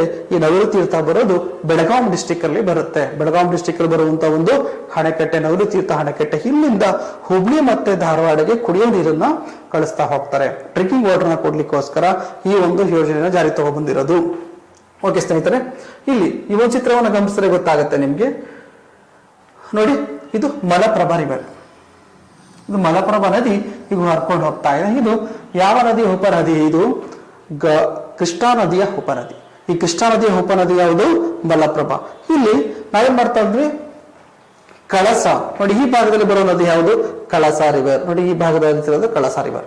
ಈ ಕಳಸ ರಿವರ್ ಅನ್ನ ಈ ರೆಡ್ ಮಾರ್ಕ್ ಅಲ್ಲಿ ಜಾಯಿನ್ ಮಾಡಿ. ನೋಡಿ ಈ ರೆಡ್ ಮಾರ್ಕ್ ಇರೋದು ಈ ನದಿ ನೀರನ್ನ ತಗೊಂಡೋಗಿ ಕಳಸ ನದಿನ ಬಂದು ಮಲಪ್ರಭಾ ನದಿ ನೀರಿಗೆ ಸೇರಿಸ್ತಾ ಇದ್ದೀವಿ, ಕಳಸ ನೀರನ್ನ. ಇನ್ನೊಂದು ಯಾವ್ದು ಬರುತ್ತೆ, ಬಂಡೂರ. ಹೌದಲ್ಲ, ಕಳಸ ಬಂಡೂರಿ ಅಥವಾ ಬಂಡೂರ. ಈ ಕಳಸ ಬಂಡೂರಿ ನದಿ ಹರ್ಕೊಂಡು ಹೋಗ್ತೀವಿ. ಬಂಡೂರಿ ನದಿ ನೀರನ್ನ ತಗೊಂಡೋಗಿ ಮತ್ತೇನ್ ಮಾಡ್ತಿದೀವಿ, ಮಲಪ್ರಭಾ ನದಿಗೆ ಜಾಯಿನ್ ಮಾಡ್ತಾ ಇದ್ದೀವಿ. ಕ್ಲಿಯರ್ ಆಗಿದ್ರೆ ಕಳಸ ಮತ್ತು ಬಂಡೂರಿ ಎರಡು ಕೂಡ ಯಾವುದು, ಈ ಮಹದಾಯಿ. ಇದ್ಯಾವ್ದು, ಮಹದಾಯಿ ರಿವರ್. ಇದ್ಯಾವ್ದು, ಮಹದಾಯಿ ರಿವರ್. ಈ ಮಹದಾಯಿ ರಿವರ್ಗೆ ಬರುವಂತ ಟ್ರಿಬ್ಯೂಟರ್ ಯಾವುದು, ಕಳಸ ಮತ್ತು ಬಂಡೂರಿ. ಹೌದಲ್ಲ, ಇವೆರಡು ನದಿ ನೀರನ್ನು ತಗೊಂಡು ಎಲ್ಲಿ ಜಾಯಿನ್ ಮಾಡ್ತಿದ್ವಿ, ಮಲಪ್ರಭಾ ನದಿಗೆ ಜಾಯಿನ್ ಮಾಡ್ತಾ ಇದ್ದೀವಿ. ಕ್ಲಿಯರ್ ಆಗಿದ್ರೆ ಎರಡು ಕೂಡ ಬೇರೆ ಬೇರೆನೆ. ಜೊತೆಗೆ ಇದೇ ಭಾಗದಲ್ಲಿ ಮಹಾರಾಷ್ಟ್ರದಲ್ಲಿ ಏನ್ ಸರ್ವಿಸ್ ಅಂತ ಕೇಳಿದ್ರೆ, ಮಹಾರಾಷ್ಟ್ರದಲ್ಲಿ ನೋಡಿ ಹಲ್ತಾರ್ ಡ್ಯಾಮ್ ಅಂತ ಬರುತ್ತೆ. ಈ ಹಲ್ತಾರ್ ಡ್ಯಾಮ್ ಯಾವ ನದಿಗೆ ಇದೆ ಅಂತ ಕೂಡ ಎಕ್ಸಾಮ್ ಅಲ್ಲಿ ಕ್ವಶನ್ಸ್ ಕೇಳ್ಬೋದು. ಹಲ್ತಾರ್ ಮುಲ್ಲಾ ಅಂತ ಇನ್ನೊಂದು ನದಿ ಬರುತ್ತೆ, ಯಾವುದು, ಟ್ರಿಬ್ಯೂಟರಿ, ಮಹದಾಯಿ ಟ್ರಿಬ್ಯೂಟರಿ. ಈ ಮಹದಾಯಿ ಟ್ರಿಬ್ಯೂಟರಿಗೆ ಮಹಾರಾಷ್ಟ್ರದಲ್ಲೂ ಕೂಡ ಹಲ್ತಾರ್ ಡ್ಯಾಮ್ ಅನ್ನ ಕಟ್ಕೊಂಡಿದ್ದಾರೆ. ಹಾಗಾಗಿನೇ ಮಹಾರಾಷ್ಟ್ರದಲ್ಲಿ ಇಷ್ಟು ಹಲ್ತಾರ್ ಡ್ಯಾಮ್, ಕರ್ನಾಟಕದಲ್ಲಿ ಬಂದಾಗ ಕಳಸಾ ಡ್ಯಾಮ್ದು, ಬಂದೂರು ಡ್ಯಾಮ್ ಅನ್ನ ಕನ್ಸ್ಟ್ರಕ್ಟ್ ಮಾಡಿ ಇಲ್ಲಿಂದ ನದಿ ನೀರಿಗೆ ಮಲಪ್ರಭಾ ನದಿಗೆ ಜಾಯಿನ್ ಮಾಡ್ತಾರೆ. ಇಲ್ಲಿ ಬಂದಾಗ ನವಿಲು ತೀರ್ಥ ಅಣೆಕಟ್ಟೆ ಇರುತ್ತೆ. ಈ ನವಿಲು ತೀರ್ಥ ಅಣೆಕಟ್ಟೆ ನೀರು ಬಂದು ಜಾಯಿನ್ ಆಗುತ್ತೆ. ಇಲ್ಲಿಂದ ಹುಬ್ಳಿ ಧಾರವಾಡಕ್ಕೆ ನೀರನ್ನ ಡಂಪ್ ಮಾಡ್ತಾ ಹೋಗ್ತಾರೆ. ಬಹುಶಃ ಇದು ನಿಮಗೆ ಅರ್ಥ ಆಗಿದೆ ಅಂತ ಅನ್ಕೋತೀನಿ. ಓಕೆ ಸ್ನೇಹಿತರೆ, ಇನ್ನು ಇದೇ ಭಾಗದಲ್ಲಿ ಬರುವಂತಹ ಇನ್ನು ಬಹುಶಃ ಎಲ್ಲಾ ಎಕ್ಸಾಮ್ ಅಲ್ಲಿ ಕೂಡ ರಿಪೀಟ್ ಕ್ವಶನ್ಸ್ ಕೂಡ ಹೌದು. ಇಲ್ಲಿ ಪ್ರಮುಖವಾಗಿ ಬರುವಂತಹ ಘಾಟ್ಸ್ ಕೂಡ ಯಾವುದು ಅಂತ ನೋಡೋದಾದ್ರೆ ಇದನ್ನ ಹಲವಾರು ಎಕ್ಸಾಮ್ ಅಲ್ಲಿ ಕೂಡ ಕೇಳಿದ್ದಾನೆ, ಹಾಗಾಗಿ ಇದು ಇಂಪಾರ್ಟೆಂಟ್ ಆಗುತ್ತೆ. ಇಲ್ಲಿ ಬರುವಂತಹ ಪ್ರಮುಖವಾದಂತಹ ಘಾಟ್ಗಳು ಯಾವುದು? ಫಾರ್ ಎಕ್ಸಾಂಪಲ್ ಯಾವುದು? ಚಾರ್ಮುಡಿ ಘಾಟ್. ಅವನ ಎಕ್ಸಾಮ್ ಅಲ್ಲಿ ಕೇಳಿದ್ರೆ ಚಾರ್ಮುಡಿ ಘಾಟ್ ಯಾವ್ದನ್ನ ಕನೆಕ್ಟ್ ಮಾಡುತ್ತೆ, ಯಾವ್ದನ್ನ ಸೇರಿಸುತ್ತೆ? ಸೊ ಇಲ್ಲಿ ಚಾರ್ಮುಡಿ ಘಾಟ್ ಕನೆಕ್ಟ್ ಮಾಡೋದು ಚಿಕ್ಕಮಗಳೂರು ಮತ್ತು ಮಂಗಳೂರು. ಚಿಕ್ಕಮಗಳೂರು ಮತ್ತೆ ಮಂಗಳೂರನ್ನ ಕನೆಕ್ಟ್ ಮಾಡೋದು ಯಾವುದು ಅಂತ ಕೇಳಿದ್ರೆ ಚಾರ್ಮುಡಿ ಘಾಟ್. ಇನ್ನು ಹಾಗೊಂಬೆ ಘಾಟ್. ಹಾಗೊಂಬೆ ಘಾಟ್ ಉಡುಪಿ ಮತ್ತು ಶಿವಮೊಗ್ಗ ನಡುವೆ ಬರ್ತಾ ಹೋಗುತ್ತೆ. ಸೊ ಉಡುಪಿ ಮತ್ತು ಶಿವಮೊಗ್ಗನ ಕನೆಕ್ಟ್ ಮಾಡುವಂಥದ್ದು ಯಾವುದು? ಹಾಗೊಂಬೆ ಘಾಟ್. ಇನ್ನು ಕೊಲ್ಲೂರು ಘಾಟ್. ಈ ಕೊಲ್ಲೂರು ಘಾಟ್ ಕನೆಕ್ಟ್ ಮಾಡೋದನ್ನ ಉತ್ತರ ಕನ್ನಡ ಡಿಸ್ಟ್ರಿಕ್ಟ್ ಅಲ್ಲಿ ಸಿರಿಸಿಯಲ್ಲಿ ಬರ್ತಾ ಹೋಗುತ್ತೆ. ಕೊಲ್ಲೂರು ಘಾಟ್ ಎಲ್ಲಿ ಬರ್ತಾ ಇದೆ? ಕೊಲ್ಲೂರು ಘಾಟ್ ಬರೋದು ಉತ್ತರ ಕನ್ನಡ ಜಿಲ್ಲೆ, ನಾರ್ತ್ ಕನ್ನಡ ಅಂತ ಕರಿತೀವಲ್ಲ, ಈ ಭಾಗದಲ್ಲಿ ನೋಡ್ತೀವಿ. ಇವು ಪ್ರಮುಖವಾಗಿ ಬರುವಂತಹ ಘಾಟ್ಸ್ಗಳು. ಇನ್ನು ಕರ್ನಾಟಕದಲ್ಲಿ ಬರುವಂತಹ ಪ್ರಮುಖವಾದಂತಹ ಜಲಪಾತಗಳನ್ನ ನೋಡ್ತಾ ಹೋಗೋಣ. ನದಿಗಳು ಬಂದಾಗಲೂ ಕೂಡ ಒಂದ್ಸಲ ರಿವಿಷನ್ ಆಗುತ್ತೆ. ಸೊ ಇದು ಕೂಡ ಒಂದ್ಸಲ ನೋಡ್ಕೊಳ್ಳಿ. ಇಲ್ಲಿ ಶರಾವತಿ ನದಿಗೆ ಯಾವ್ದು ಬರುತ್ತೆ? ಜೋಗ್ ಫಾಲ್ಸ್. ಶರಾವತಿ ರಿವರ್ಗೆ ಯಾವ್ದು ಬರುತ್ತೆ? ಜೋಗ್ ಫಾಲ್ಸ್. ರೀಸೆಂಟ್ ಆಗಿ ಈ ಶರಾವತಿ ನದಿ ಇಶ್ಯೂಸ್ ಕೂಡ ಇದೆ. ಇದಕ್ಕೆ ಏನ್ ಮಾಡ್ಕೋಬೇಕು, ಏನ ಮಾಡ್ಬೇಕು ಅಂತ ಹೇಳಿದಾರೆ ಅಂತ ಹೇಳಿದ್ರೆ, ಶರಾವತಿ ನದಿ ವೆಸ್ಟ್ ಫ್ಲೋಯಿಂಗ್ ರಿವರ್. ಈ ವೆಸ್ಟ್ ಫ್ಲೋಯಿಂಗ್ ರಿವರ್ಗೆ ಇದು ವಿದ್ಯುತ್ ಅನ್ನು ಉತ್ಪತ್ತಿ ಮಾಡ್ಲಿಕ್ಕೋಸ್ಕರ ಮಾಡಿದ್ರೆ ಅದನ್ನ ಒಂದು ಇಶ್ಯೂಸ್ ತಗೊಂಡು ನೆಕ್ಸ್ಟ್ ಕ್ಲಾಸ್ ಅಲ್ಲಿ ಕೂಡ ನಾನು ಮಾಡ್ತೀನಿ. ಇಲ್ಲಿ ಶರಾವತಿ ರಿವರ್ಗೆ ಮ್ಯಾಕ್ಸಿಮಮ್ ಕ್ವಶನ್ಸ್ ಕೇಳೋ ಸಾಧ್ಯತೆ ಇದೆ ಈ ಫಾಲ್ಸ್ ಬಗ್ಗೆ, ಮತ್ತೆ ಇಲ್ಲಿ ಬರುವಂತಹ ಪ್ರಮುಖವಾದಂತಹ ಜಲ ವಿದ್ಯುತ್ ಕೇಂದ್ರಗಳ ಬಗ್ಗೆ ಕೇಳೋ ಸಾಧ್ಯತೆ ಇರುತ್ತೆ. ಇದನ್ನ ನೀವು ಫೋಕಸ್ ಮಾಡ್ಕೋಬೇಕಾಗತ್ತೆ. ನೆಕ್ಸ್ಟ್ ಗಂಗೊಳ್ಳಿ ನದಿಗೆ ಯಾವುದು? ಮಾಗೋಡು ಜಲಪಾತ ಇದೆ. ಸೊ ಮಾಗೋಡು ಜಲಪಾತ, ಗಂಗೊಳ್ಳಿ. ಇನ್ನು ಮಹದಾಯಿ ನದಿಗೆ ಯಾವ ಜಲಪಾತ ಇದೆ? ಮಹದಾಯಿ ರಿವರ್ಗೆ ಬರುವಂತದ್ದು ಯಾವುದು? ದೂದ್ ಸಾಗರ್ ಫಾಲ್ಸ್. ಇದು ಕೂಡ ಎಕ್ಸಾಮ್ ಅಲ್ಲಿ ತುಂಬಾ ಸಲ ಕ್ವಶನ್ಸ್ ಕೇಳಿದೆ. ದೂದ್ ಸಾಗರ್ ಫಾಲ್ಸ್ ಯಾವ ರಿವರ್ಗೆ ಇದೆ? ಮಹದಾಯಿ ನದಿಗೆ. ಇನ್ನು ಜರಿ ನೀರು ಸ್ಲೀಪರಿ ವಾಟರ್ ಅಂತ ಕರಿತಾ ಹೋಗ್ತೀವಿ. ಇದು ಬರೀ ಮಳೆಗಾಲದಲ್ಲಿ ಆಗುವಂತಹ ಜಲಪಾತಗಳು. ಸೊ ಮಳೆಗಾಲದಲ್ಲಿ ಆಗುತ್ತೆ. ಸಾತೋಡಿ ಜಲಪಾತ ಅವನ ಎಕ್ಸಾಮ್ ಕೇಳ್ಬೋದು. ಯಾವಾಗ ರೈನಿ ಸೀಸನ್ ಇರುತ್ತೆ ಅವಾಗ ಮಾತ್ರ ಆಗ್ತಾ ಹೋಗುತ್ತೆ. ಯಾವುದು? ಸಾತೋಡಿ ಫಾಲ್ಸ್ ಆಗೋದು ಮಳೆಗಾಲ ಸಂದರ್ಭದಲ್ಲಿ, ರೈನಿ ಸೀಸನ್ ಅಲ್ಲಿ ಮಾತ್ರ ಇದನ್ನು ನಾವು ಇಲ್ಲಿ ನೋಡ್ತಾ ಹೋಗ್ತೀವಿ. ಇನ್ನು ಹೆಬ್ಬಿ ಫಾಲ್ಸ್ ಬರೋದು ಯಾವ ಡಿಸ್ಟಿಕ್ ಅಲ್ಲಿ? ಹೆಬ್ಬಿ ಫಾಲ್ಸ್ ಬರೋದು ಚಿಕ್ಕಮಗಳೂರು ಡಿಸ್ಟಿಕ್ ಅಲ್ಲಿ ನೋಡ್ತಾ ಹೋಗ್ತೀವಿ. ಇನ್ನು ಮಾಣಿಕ್ಯದಾರ ಫಾಲ್ಸ್, ಮಾಣಿಕ್ಯದಾರ ಜಲಪಾತ ಬರೋದು ಮಾಗುಂದಿ ರಿವರ್, ಚಿಕ್ಕಮಗಳೂರು ಡಿಸ್ಟಿಕ್ ಅಲ್ಲಿ ನೋಡ್ತಾ ಹೋಗ್ತೀವಿ. ಇದು ಕೂಡ ಎಕ್ಸಾಮ್ ಅಲ್ಲಿ ಆಲ್ರೆಡಿ ಕ್ವಶನ್ಸ್ ಅನ್ನ ಕೇಳಿದ್ದಾರೆ. ಇನ್ನು ಗೋಕಾಕ್ ಫಾಲ್ಸ್ ಕರ್ನಾಟಕದ ನಯಾಗರ ಅಥವಾ ಭಾರತದ ನಯಾಗ್ರ ಅಂತ ಕರಿತಾ ಹೋಗ್ತೀವಿ. ಅದು ಗೋಕಾಕ್ ಫಾಲ್ಸ್. ಇದು ಬೆಳಗಾವಿ ಡಿಸ್ಟಿಕ್ ಅಲ್ಲಿ ಬರುತ್ತೆ. ಬೆಳಗಾವಿ ಡಿಸ್ಟಿಕ್ ನ ಗೋಕಾಕ್ ತಾಲೂಕಲ್ಲಿ ಬರುವಂತದ್ದು. ಇದು ಘಟಪ್ರಭಾ ನದಿಗೆ ಇದೆ. ಯಾವ ನದಿಗೆ ಬರುವಂತದ್ದು? ಇದು ಘಟಪ್ರಭಾ ನದಿಗೆ ಬರುತ್ತೆ. ಗೋಕಾಕ್ ಫಾಲ್ಸ್, ಕರ್ನಾಟಕ ನಯಾಗ್ರ ಅಂತ ಕರಿತಾ ಹೋಗ್ತೀವಿ. ಇನ್ನು ಮಂಚಳ್ಳಿ ಜಲಪಾತ, ಮಂಚಳ್ಳಿ ಫಾಲ್ಸ್ ಇದೆ ಅಘನಾಸಿನಿ ರಿವರ್ಗೆ ಬರುತ್ತೆ. ಇದು ಲಾಸ್ಟ್ ಅಲ್ಲಿ ಒಂದ್ಸಲ ಎಕ್ಸಾಮ್ ಅಲ್ಲಿ ಕ್ವಶನ್ಸ್ ಕೂಡ ಆಗಿದೆ. ಅಘನಾಸಿನಿ ರಿವರ್ ಬಗ್ಗೆ ಮ್ಯಾಕ್ಸಿಮಮ್ ಕ್ವಶನ್ಸ್ ಆಗ್ತಾನೆ ಇರುತ್ತೆ. ನೆಕ್ಸ್ಟ್ ಕಳಸ ಜಲಪಾತ ಬೆಳಗಾಂ ಡಿಸ್ಟಿಕ್ ಅಲ್ಲಿ ಬರುತ್ತೆ. ಕಳಸ ಯಾವ ನದಿ ಉಪರ ಅಂತ ಹೇಳಿದ್ರಿ?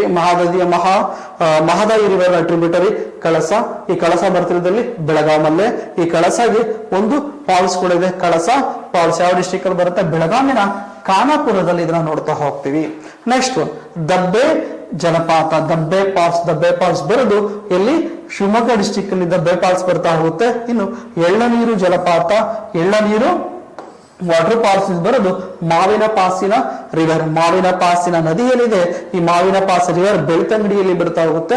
ಈ ಬೆಳ್ತಂಗಡಿಯ ಮಾವಿನ ಪಾಸಿನ ನದಿಗೆ ಇರುವಂತದ್ದು ಯಾವುದು? ಎಳ್ಳನೀರು ಫಾಲ್ಸ್. ಇದು ಕೂಡ ಒಂದ್ಸಲ ಎಕ್ಸಾಮ್ ಅಲ್ಲಿ ಕ್ವಶನ್ಸ್ ಕೇಳಿದ್ದಾನೆ. ಇನ್ನು ಲಕ್ಷ್ಮಣ ತೀರ್ಥ ರಿವರ್ಗೆ ಹಿರ್ಪು ಜಲಪಾತ ನೋಡ್ತಾ ಹೋಗ್ತೀವಿ. ಹಿರ್ಪು ಜಲಪಾತ, Lakshmana Tirtha river, ಹಬ್ಬೆ water falls, Lakshmana Tirtha river.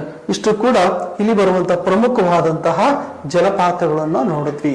ಇನ್ನು ಇದೇ ಭಾಗದಲ್ಲಿ ಬರುವಂತಹ ಕರ್ನಾಟಕದಲ್ಲಿ ಬರುವಂತಹ ಪ್ರಮುಖವಾದಂತಹ ಪರ್ವತಗಳು. ಇಲ್ಲಿ ನಾನು ನಂಬರ್ಸ್ ಅನ್ನ ಹಾಕಿಲ್ಲ ಎಷ್ಟು ಹೈಟ್ ಅಲ್ಲಿ ಇದೆ ಅಂತ. ಯಾಕಂತ ಹೇಳಿದ್ರೆ ನೀವು ಅಸೆಂಡಿಂಗ್ ಡಿಸೆಂಡಿಂಗ್ ಇದೇ ಹಾಡಲ್ಲಿ ಓದ್ಕೊಂಡ್ರೆ ಹಾಕ್ಬಿಡುತ್ತೆ. ಆ ನಂಬರ್ಸ್ ಎಲ್ಲ ಮೆಥಡ್ ಬದಲು ನೆನಪಲ್ಲಿ ಇಟ್ಕೊಂಡ್ರೆ ಆಗುತ್ತೆ. ಇಲ್ಲ ನಾನು ಹಾಕಿರೋದ್ರಲ್ಲೂ ಕೂಡ ಕರ್ನಾಟಕದ ಅತಿ ಎತ್ತರವಾದ ಶಿಖರ ಯಾವುದು ಅಂತ ಕೇಳಿದ್ರೆ ಮುಳ್ಳಯ್ಯನಗಿರಿ. ಹೌದಲ್ಲ, ಕರ್ನಾಟಕ ಹೈಯೆಸ್ಟ್ ಪೀಕ್ ಅಂತ ಕೇಳಿದ್ರೆ ಮುಳ್ಳಯ್ಯನಗಿರಿ. ಡಿಸ್ಟ್ರಿಕ್ಟ್ ವೈಸ್ ಆಗ್ತಾ ಹೋಗಿದ್ರಿ, ಹೈಯೆಸ್ಟ್ ಇಂದ ಲೋಯೆಸ್ಟ್ ವರ್ಗು ಹೋಗಿದೆ ಇದು. ಇಲ್ಲಿ ಮುಳ್ಳಯ್ಯನಗಿರಿ ಯಾವ ಡಿಸ್ಟ್ರಿಕ್ಟ್ ಅಲ್ಲಿ ಬರುತ್ತೆ? ಚಿಕ್ಕಮಗಳೂರು. ಈ ಚಿಕ್ಕಮಗಳೂರು ಡಿಸ್ಟ್ರಿಕ್ಟ್ ಅಲ್ಲಿ ಬರುವಂತಹ ಪ್ರಮುಖವಾದಂತಹದ್ದು ಮುಳ್ಳಯ್ಯನಗಿರಿ ಆದ್ಮೇಲೆ ಬರುತ್ತೆ ಬಾಬಾ ಬುಡನ್ಗಿರಿ, ಮುಳ್ಳಯ್ಯನಗಿರಿ, ಕುದುರೆಮುಖ. ಸೊ ಕುದುರೆಮುಖ, ದೇವಿರಮ್ಮನ ಗುಡ್ಡ ಮತ್ತು ರುದ್ರಗಿರಿ. ಇವನು ಅಸೆಂಡಿಂಗ್ ಆರು ಕೇಳಿ, ಡಿಸೆಂಡಿಂಗ್ ಆರು ಕೇಳಿ, ನೀವು ಇದೇ ಆರ್ಡರ್ ಬರೀಬೇಕಾಗುತ್ತೆ. ಮುಳ್ಳಯ್ಯನಗಿರಿ, ಬಾಬಾ ಬುಡನ್, ಇದಕ್ಕಿಂತ ನೆಕ್ಸ್ಟ್ ಯಾವ್ದು ಬರುತ್ತೆ? ಬಾಬಾ ಬುಡನ್, ಕುದುರೆಮುಖ, ದೇವಿರಮ್ಮ, ರುದ್ರಗಿರಿ. ಹೈಯೆಸ್ಟ್ ಯಾವುದು? ಮುಳ್ಳಯ್ಯನಗಿರಿ. ಕರ್ನಾಟಕದ ಅತಿ ಎತ್ತರವಾದ ಶಿಖರ ಮುಳ್ಳಯ್ಯನಗಿರಿ. ಇದಾದ್ಮೇಲೆ ಯಾವ್ದು ಬರುತ್ತೆ? ಪುಷ್ಪಗಿರಿ. ಪುಷ್ಪಗಿರಿ ಯಾವ ಡಿಸ್ಟಿಕ್ ಅಲ್ಲಿ ಬರ್ತಾ ಇದೆ? ಕೊಡಗು. ಲಾಸ್ಟ್ ಎಕ್ಸಾಮ್ ಅಲ್ಲಿ ಕೂಡ ಕ್ವಶನ್ಸ್ ಕೇಳಿದಾನೆ ಪುಷ್ಪಗಿರಿ ಬಗ್ಗೆ. ಇದಾದ್ಮೇಲೆ ತಡಿಯಂಡಮೋಳ್ ಹಿಲ್ಸ್, ತಡಿಯಂಡಮೋಳ್ ಬೆಟ್ಟ, ತಡಿಯಂಡಮೋಳ್ ಕೂಡ ಬರ್ತಿರೋದಲ್ಲಿ ಕೊಡಗು ಡಿಸ್ಟಿಕ್ ಅಲ್ಲಿ. ಇನ್ನು ಚಿಕ್ಕಮಗಳೂರಲ್ಲಿ ನೆಕ್ಸ್ಟ್ ಬರುತ್ತೆ ಬಳ್ಳಾಳರಾಯನ ದುರ್ಗ. ಬಳ್ಳಾಳರಾಯನ ದುರ್ಗ ಚಿಕ್ಕಮಗಳೂರು ಡಿಸ್ಟಿಕ್ ಬರುವಂತಹ ಮತ್ತೊಂದು ಪರ್ವತ. ಇನ್ನು ಚಿಕ್ಕಬಳ್ಳಾಪುರದಲ್ಲಿ ಬರುವಂತದ್ದು ನಂದಿ ದುರ್ಗ. ಇದು ನಂದಿ ದುರ್ಗ ರಿಲಿಕ್ಟ್ ಮೌಂಟನ್ ಗೆ ಎಕ್ಸಾಂಪಲ್ ಕೂಡ ಹೌದು. ಇದೊಂದು ಅವಶೇಷ ಪರ್ವತ ಕೂಡ ಎಕ್ಸಾಂಪಲ್ ಹೌದು. ನಂದಿ ದುರ್ಗ ಬೆಟ್ಟ. ನೆಕ್ಸ್ಟ್ ನೋಡೋದಾದ್ರೆ ಇನ್ನು ಚಾಮರಾಜನಗರ ಡಿಸ್ಟಿಕ್ ಅಲ್ಲಿ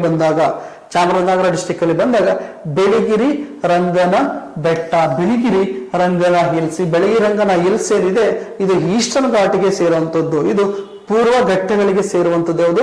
ಬೆಳಗಿರಿ ರಂಗನ. ಹಾಗೆ ಕರ್ನಾಟಕದಲ್ಲಿ ವೆಸ್ಟರ್ನ್ ಘಾಟ್ಸ್ ಕೂಡ ನೋಡ್ತೀವಿ, ಈಸ್ಟರ್ನ್ ಘಾಟ್ಸ್ ಕೂಡ ನೋಡ್ತೀವಿ. ಬೆಳಗಿರಿ ರಂಗನ ಬೆಟ್ಟ ಬರುತ್ತೆ. ಬೆಳಗಿರಿ ರಂಗನ ಬೆಟ್ಟದಲ್ಲಿ ಶೋಲಾ ಫಾರೆಸ್ಟ್ ಗಳನ್ನ ನೋಡ್ತಾ ಹೋಗ್ತೀವಿ, ಶೋಲಾ ಅರಣ್ಯಗಳನ್ನ ನೋಡ್ತೀವಿ. ಕರ್ನಾಟಕದಲ್ಲಿ ಶೋಲಾ ಅರಣ್ಯಗಳು ಎಲ್ಲಿ ಬರುತ್ತೆ? ಬೆಳಗಿರಿ ರಂಗನ ಬೆಟ್ಟ ಮತ್ತು ಶಿವಮೊಗ್ಗದಲ್ಲಿ ನೋಡ್ತಾ ಹೋಗ್ತೀವಿ. ಕೊಡಚಾದ್ರಿ ಹಿಲ್ಸ್ ಅಲ್ಲಿ ಮಾತ್ರ ನೋಡ್ತಾ ಹೋಗ್ತೀವಿ.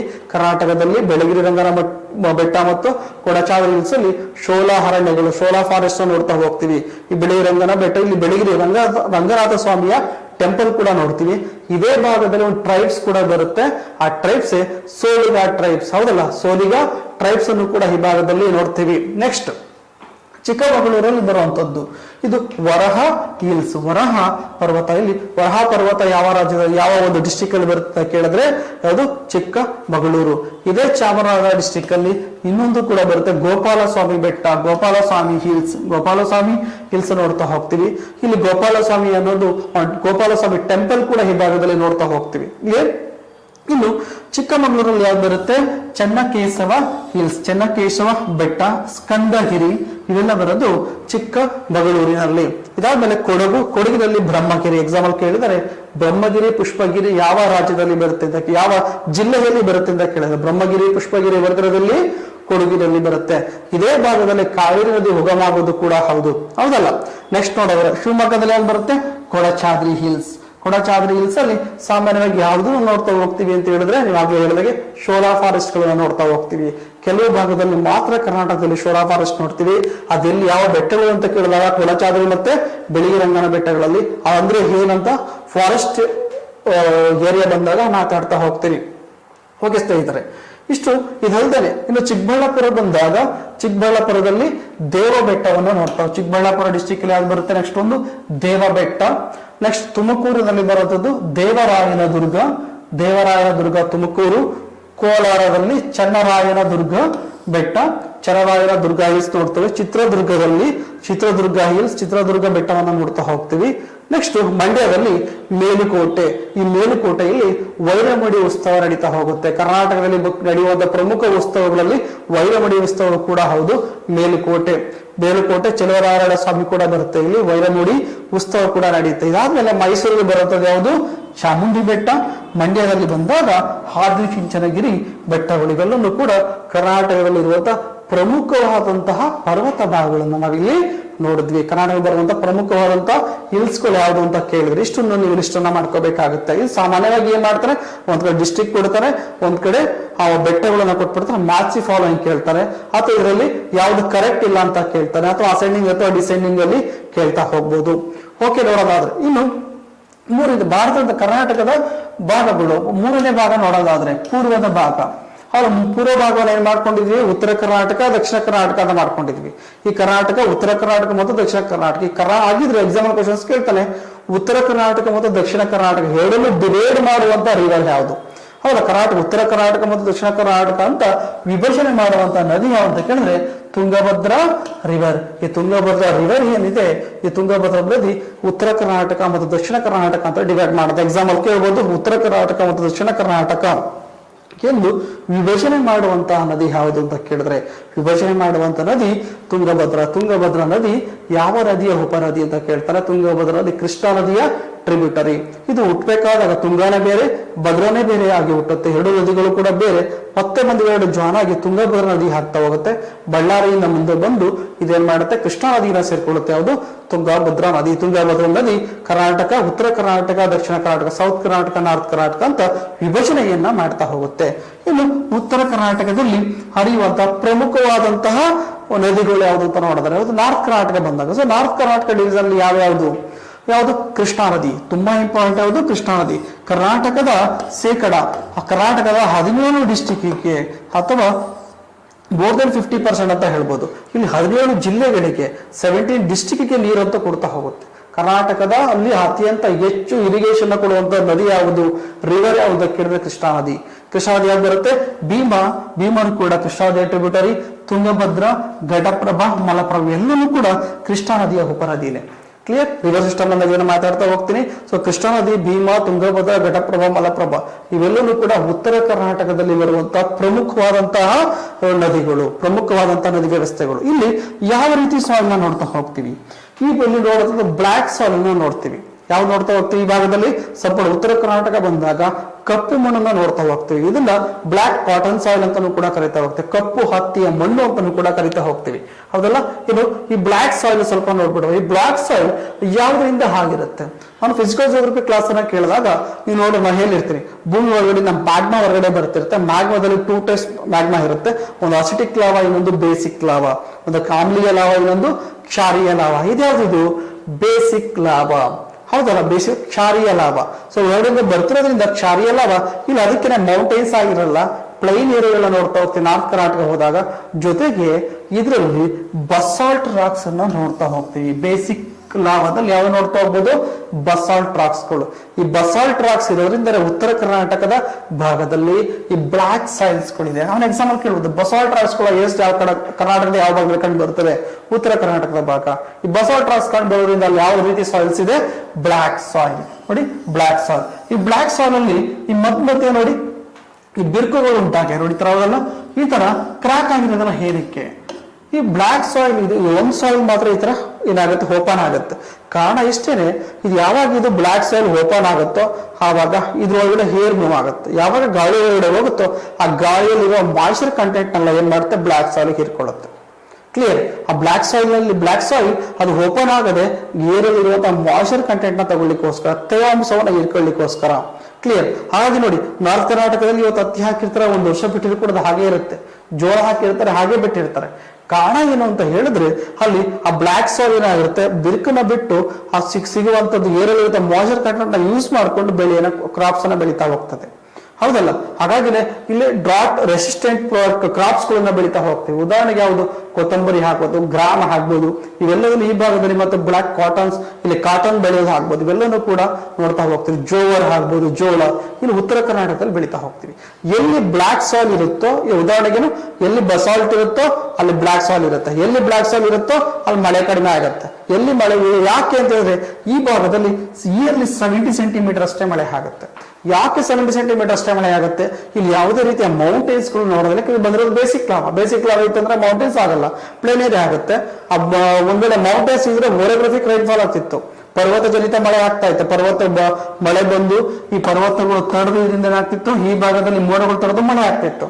ಇವಾಗ ಏನಾಗ್ತಿದೆ, ಇಲ್ಲಿ ಮೌಂಟೇನ್ಸ್ ಇಲ್ಲ. ಸೊ ಹಾಗಾಗಿ ಏನಾಗ್ತಿದೆ, ಈ ಭಾಗದಲ್ಲಿ ಕೂಡ ಮಳೆ ಕಡಿಮೆ ಆಗ್ತಿದೆ. ಎಲ್ಲಿ ಬ್ಲಾಕ್ ಸಾಯಿಲ್ ಇರುತ್ತೋ ಅಲ್ಲಿ ಮಳೆಯ ಪ್ರಮಾಣ ಕಡಿಮೆ ಇರುತ್ತೆ. ಯಾಕಂದ್ರೆ ಇರೋದು ಅಸಿಟಿಕ್ ಲಾವಾ. ಅಸಿಟಿಕ್ ಲಾವಾ ಇಂದ ಬಸಾಲ್ಟ್ ಆಗುತ್ತೆ, ಬಸಾಲ್ಟ್ ಇಂದ ಬ್ಲಾಕ್ ಸಾಯಿಲ್ ಆಗುತ್ತೆ, ಬ್ಲಾಕ್ ಸಾಯಿಲ್ ಇರೋ ಕಡೆ ಮಳೆ ಕಡಿಮೆ ಆಗುತ್ತೆ. ಸೊ ಎಷ್ಟು ಏರಿ ರೈನ್ಫಾಲ್ 70 ಸೆಂಟಿಮೀಟರ್ ಅಷ್ಟು ಇರ್ತಾ ಹೋಗುತ್ತೆ. ಜೊತೆಗೆ ಮಳೆ ಕಡಿಮೆ ಆಗೋದ್ರಿಂದ ಈ ಬ್ಲಾಕ್ ಸಾಯಿಲ್ ಲೀಚಿಂಗ್ ಆಗೋದಿಲ್ಲ, ಸೋರೋದಿಲ್ಲ ನೀರು. ಯಾವಾಗ ನೀರು ಲೀಚಿಂಗ್ ಆಗೋದಿಲ್ಲ, ಸೋರೋದಿಲ್ಲ, ಖನಿಜಗಳು ಹಾಗೆ ಇರುತ್ತೆ. ಹಾಗಾಗಿ ಕರ್ನಾಟಕದಲ್ಲಿ ಯಾವ ಮಣ್ಣಲ್ಲಿ ಹೆಚ್ಚು ಖನಿಜಗಳು ನೋಡ್ತಾ ಹೋಗ್ತೀವಿ ಅಂತ ಕೇಳಿದ್ರೆ ಬ್ಲಾಕ್ ಸಾಯಿಲ್ ಅಲ್ಲಿ ಹೆಚ್ಚು ಖನಿಜಗಳನ್ನ ನೋಡ್ತಾ ಹೋಗ್ತೀವಿ. ಮಿನರಲ್ಸ್ ಗಳು ಹೈಯೆಸ್ಟ್ ಇರುವಂತದ್ದು ಅದರಲ್ಲಿ ಬ್ಲಾಕ್ ಸಾಯಿಲ್ ಅಲ್ಲಿ. ಓಕೆ ಸ್ನೇಹಿತರೆ, ನೆಕ್ಸ್ಟ್ ಇನ್ನು ಸೌತ್ ಪ್ಲೇನ್, ದಕ್ಷಿಣ ಕರ್ನಾಟಕದ ಭಾಗ. ದಕ್ಷಿಣ ಮೈದಾನದಲ್ಲಿ ಯಾರು ನೋಡ್ತಾ ಹೋಗ್ತೀವಿ, ಪ್ರಮುಖವಾಗಿ ನೀವು ನೋಡೋದು ಕಾವೇರಿ ನದಿ ಮತ್ತು ದಕ್ಷಿಣ ಪಿನಾಕಿನಿ. ಕಾವೇರಿ ರಿವರ್ ಮತ್ತು ದಕ್ಷಿಣ ಪಿನಾಕಿನಿ ರಿವರ್ ಗಳನ್ನ ನೋಡ್ತಾ. ದಕ್ಷಿಣ ಪಿನಾಕಿನಿ ಅಂತ ಹೇಳಿದ್ರೆ ನಂದಿದುರ್ಗದಲ್ಲಿ ಹುಟ್ಟುವಂತ ನದಿ. ಇದು ಕಾವೇರಿ ಕೊಡಗು ಡಿಸ್ಟಿಕ್ ಅಲ್ಲಿ ಹುಟ್ಟುತ್ತೆ. ಹೌದಲ್ಲ. ಇದು ಕರ್ನಾಟಕದಲ್ಲಿ ದಕ್ಷಿಣದಲ್ಲಿ ಬರುವಂತಹ ಪ್ರಮುಖವಾದಂತಹ ನದಿಗಳು. ಇನ್ನು ಇದೇ ಭಾಗದಲ್ಲಿ ಈ ಕರ್ನಾಟಕ ದಕ್ಷಿಣದಲ್ಲಿ ಯಾವ ಮೌಂಟೇನ್ಸ್ ಬರುತ್ತೆ, ಪರ್ವತಗಳು ಬರುತ್ತೆ. ಸೊ ನಿಮ್ಗೆ ಗೊತ್ತು ಕರ್ನಾಟಕದಲ್ಲಿ ಬೆಳಗಿರಿ ರಂಗನ ಬೆಟ್ಟ, ಹೌದಾ, ಬೆಳಗಿರಿ ರಂಗನ ಹಿಲ್ಸ್, ಮಲೆ ಮಹದೇಶ್ವರ ಬೆಟ್ಟ, ನಾರಾಯಣದುರ್ಗ ಮತ್ತು ನಂದಿ ಬೆಟ್ಟಗಳು ದಕ್ಷಿಣ ಕರ್ನಾಟಕದಲ್ಲಿ ಬರುವಂತಹ ಪ್ರಮುಖವಾದಂತಹ ಮೌಂಟೇನ್ಸ್ಗಳು ಅಥವಾ ಪರ್ವತಗಳನ್ನ ನೋಡ್ತಾ ಹೋಗ್ತೀವಿ. ಹಾಗಿದ್ರೆ ಈ ದಕ್ಷಿಣ ಕರ್ನಾಟಕದ ಭಾಗ ಯಾವ ಕಡೆಗೆ ಅದು ಇಳಿಜಾರನ್ನ ಹೊಂದಿದೆ, ಸ್ಲೋಪ್ ಆಗಿರೋ ಯಾವ ಕಡೆಗೆ, ದಕ್ಷಿಣ ಕರ್ನಾಟಕದ ಭಾಗ ಈಸ್ಟ್ ಸೈಡ್ಗೆ ಇದು ಫ್ಲೋ ಈಸ್ಟ್ ಸೈಡ್ಗೆ ಇಳಿಜಾರನ್ನ ಹೊಂದಿದೆ. ಸ್ಲೋಪ್ ಹೊಂದಿರೋದು ಯಾವ ಕಡೆಗೆ, ಈಸ್ಟ್ ಸೈಡ್ಗೆ, ಪೂರ್ವದ ಕಡೆಗೆ ಇಳಿಜಾರನ್ನ ಹೊಂದಿದೆ, ಹೌದಲ್ಲ. ಇನ್ನು ಅತ್ಯಂತ ಪ್ರಮುಖವಾಗಿರೋದು ಏಕಶಿಲಾ ಬೆಟ್ಟ. ಏಷ್ಯಾದಲ್ಲಿ ಅತ್ಯಂತ ಅತಿ ದೊಡ್ಡ ಏಕಶಿಲಾ ಬೆಟ್ಟ ಎಲ್ಲಿದೆ, ಮೊನೋಲಿಥಿಕ್ ಹಿಲ್ಸ್ ಎಲ್ಲಿದೆ ಅಂತ ಕೇಳ್ತಾನೆ. ಏಷ್ಯಾದಲ್ಲಿದೆ, ಇಂಡಿಯಾದಲ್ಲೂ ಅಲ್ಲ, ಏಷ್ಯಾದಲ್ಲಿನೇ ಏಷ್ಯಾದಲ್ಲಿ ಅತಿ ದೊಡ್ಡ ಅಂತ ಮೊನೋಲಿಥಿಕ್ ಹಿಲ್ಸ್ ಇರೋದು ಎಲ್ಲಿ, ಮಧುಗಿರಿ ಬರೋದು ಎಲ್ಲಿ, ತುಮಕೂರಿನ ಮಧುಗಿರಿಯಲ್ಲಿ ನೋಡ್ತಾ ಹೋಗ್ತೀವಿ. ಇದ್ರ ಜೊತೆಗೆ ಇನ್ನು ಸ್ಮೈಲಿಂಗ್ ಬುದ್ಧ ಹಿಲ್ಸ್ ಅಂತ ಇನ್ನೊಂದು ಮಲಗಿರುವ ಬುದ್ಧನ ಬೆಟ್ಟಗಳು ಅಂತ ಕರಿತಾ ಹೋಗ್ತೇವೆ. ಮಲಗಿರುವ ಬುದ್ಧನ ಬೆಟ್ಟಗಳು ಅಂತ. ಸ್ಲೀಪಿಂಗ್ ಬುದ್ಧ ಹಿಲ್ಸ್ ಬರೋದು ಯಾದಗಿರಿ ಡಿಸ್ಟಿಕ್ ಅಲ್ಲಿ ನೋಡ್ತಾ ಹೋಗ್ತೀವಿ. ಅದೇ ರೀತಿ ಇನ್ನೊಂದು ಯಾವುದು ಮೊನೋಲಿಥಿಕ್ ಹಿಲ್ಸ್ ಬರ್ತವೆ ತುಮಕೂರಿನ ಮಧುಗಿರಿ ತಾಲೂಕಲ್ಲಿ ನೋಡ್ತಾ ಹೋಗ್ತೀವಿ. ಓಕೆ ಸ್ನೇಹಿತರೆ, ನೆಕ್ಸ್ಟ್ ನೋಡೋದಾದ್ರೆ ಇನ್ನು ಕರ್ನಾಟಕದಲ್ಲಿ ಬರುವಂತಹ ನದಿಯ ದ್ವೀಪಗಳು. ಫಾರ್ ಎಕ್ಸಾಂಪಲ್ ಅದು ಕರ್ನಾಟಕದಲ್ಲಿ ಬರುವಂತಹ ಪ್ರಮುಖ ನದಿಯ ದ್ವೀಪಗಳಲ್ಲಿ ಅದು ಕಾವೇರಿ ನದಿಯಲ್ಲಿ ನೋಡ್ತಾ ಹೋಗ್ತೀವಿ. ದಕ್ಷಿಣ ಕರ್ನಾಟಕ ಭಾಗದಲ್ಲಿ ಬರುವಂತಹ ಕಾವೇರಿ ನದಿಯಲ್ಲಿ ನೋಡ್ತಾ ಹೋಗ್ತೀವಿ. ಅವು ಯಾವ್ಯಾವುದು ಅಂತ ನೋಡೋದಾದ್ರೆ ಕರ್ನಾಟಕದಲ್ಲಿ ಶ್ರೀರಂಗಪಟ್ಟಣವನ್ನ ಇನ್ನೊಂದು ಹೆಸರಿನನ್ನು ಕೂಡ ಕರಿತಾ ಹೋಗ್ತೀವಿ, ಆದಿರಂಗ. ಶ್ರೀರಂಗಪಟ್ಟಣ ಯಾರ ಕ್ಯಾಪಿಟಲ್ ಆಗಿತ್ತು ಅಂತ ಕೂಡ ಕೇಳ್ಬೋದು. ಟಿಪ್ಪು ಸುಲ್ತಾನ್ ಮತ್ತು ಹೈದರಾಬಾದಿನ ಹೈದರಾಲಿಯ ಏನಾಗಿತ್ತು, ರಾಜಧಾನಿ ಕೂಡ ಆಗಿತ್ತು. ಶಿವನ ಸಮುದ್ರ, ಇದನ್ನ ಮಧ್ಯರಂಗ ಅಂತ ಕರಿತಾ ಹೋಗ್ತೀವಿ. ಶಿವನ ಸಮುದ್ರ, ಮಧ್ಯರಂಗ, ಶ್ರೀರಂಗಂ ತಮಿಳುನಾಡಲ್ಲಿ. ಕರ್ನಾಟಕದಲ್ಲಿ ಶ್ರೀರಂಗಪಟ್ಟಣ, ಶಿವನ ಸಮುದ್ರ ಬರ್ತಿದೆ. ಶ್ರೀರಂಗಮ ಬರ್ತಿರೋದಲ್ಲಿ ತಮಿಳುನಾಡಲ್ಲಿ. ಇದು ಕರ್ನಾಟಕದಲ್ಲಿ ಇರುವಂತಹ ಪ್ರಮುಖವಾದಂತಹ ನದಿಯ ದ್ವೀಪಗಳು. ಹಾಗೆ ಕಾವೇರಿ ನದಿ ಎಷ್ಟು ನದಿಯ ದ್ವೀಪವನ್ನ ಮಾಡಿ ಅಂತ ಕೇಳ್ತಾರೆ. 3 ನದಿಯ ದ್ವೀಪಗಳಿಂದ ಶ್ರೀರಂಗಪಟ್ಟಣ, ಶಿವನ ಸಮುದ್ರ ಮತ್ತು ಶ್ರೀರಂಗಮನ್ನ ಮಾಡಿದ್ದೆ. ಸೊ ಈ 3 ಕೂಡ ಪ್ರಮುಖವಾಗಿರುವಂತಹ ಯಾವುದು ಹೈಲ್ಯಾಂಡ್ಸ್ಗಳು, ನದಿಯ ದ್ವೀಪಗಳು, ರಿವರ್ ಇನ್ ಹೈಲ್ಯಾಂಡ್ಸ್ಗಳು. ಇನ್ನು ದಕ್ಷಿಣ ಭಾಗದಲ್ಲಿ ಯಾವ ರೀತಿಯ ಮಣ್ಣು ಹೆಚ್ಚಾಗಿ ಸಿಗುತ್ತೆ ಅಂತ ನೋಡೋದಾದ್ರೆ ಈ ದಕ್ಷಿಣ ಕರ್ನಾಟಕದಲ್ಲಿ ನೋಡೋದಾದ್ರೆ ದಕ್ಷಿಣ ಕರ್ನಾಟಕ ಭಾಗದಲ್ಲಿ ರೆಡ್ ಸಾಯಿಲ್ ನ ನೋಡ್ತಾ ಹೋಗ್ತೀವಿ. ಯಾಕೆ ಈ ಭಾಗದಲ್ಲಿ ರೆಡ್ ಸಾಯಿಲ್ ನೋಡ್ತಾ ಹೋಗ್ತೀವಿ? ದಕ್ಷಿಣ ಕರ್ನಾಟಕ ಭಾಗದಲ್ಲಿ ಗ್ರಾನೈಟ್ ಹೆಚ್ಚು ಸಿಗುತ್ತೆ, ಹೌದಲ್ವಾ. ಸೌತ್ ಕರ್ನಾಟಕದಲ್ಲಿ ಸಿಗೋದು ಕೋಲಾರ ಆಗ್ಬೋದು, ರಾಮನಗರ ಆಗ್ಬೋದು, ಬೆಂಗಳೂರು ಈ ಕಡೆ ಎಲ್ಲ ಬಂದಾಗ ನೀವು ಯಾವ್ದು ನೋಡ್ತಾ ಹೋಗ್ತೀವಿ, ರೈಟ್ ಸಾಯಿಲ್ ಜಾಸ್ತಿ ನೋಡ್ತೀವಿ.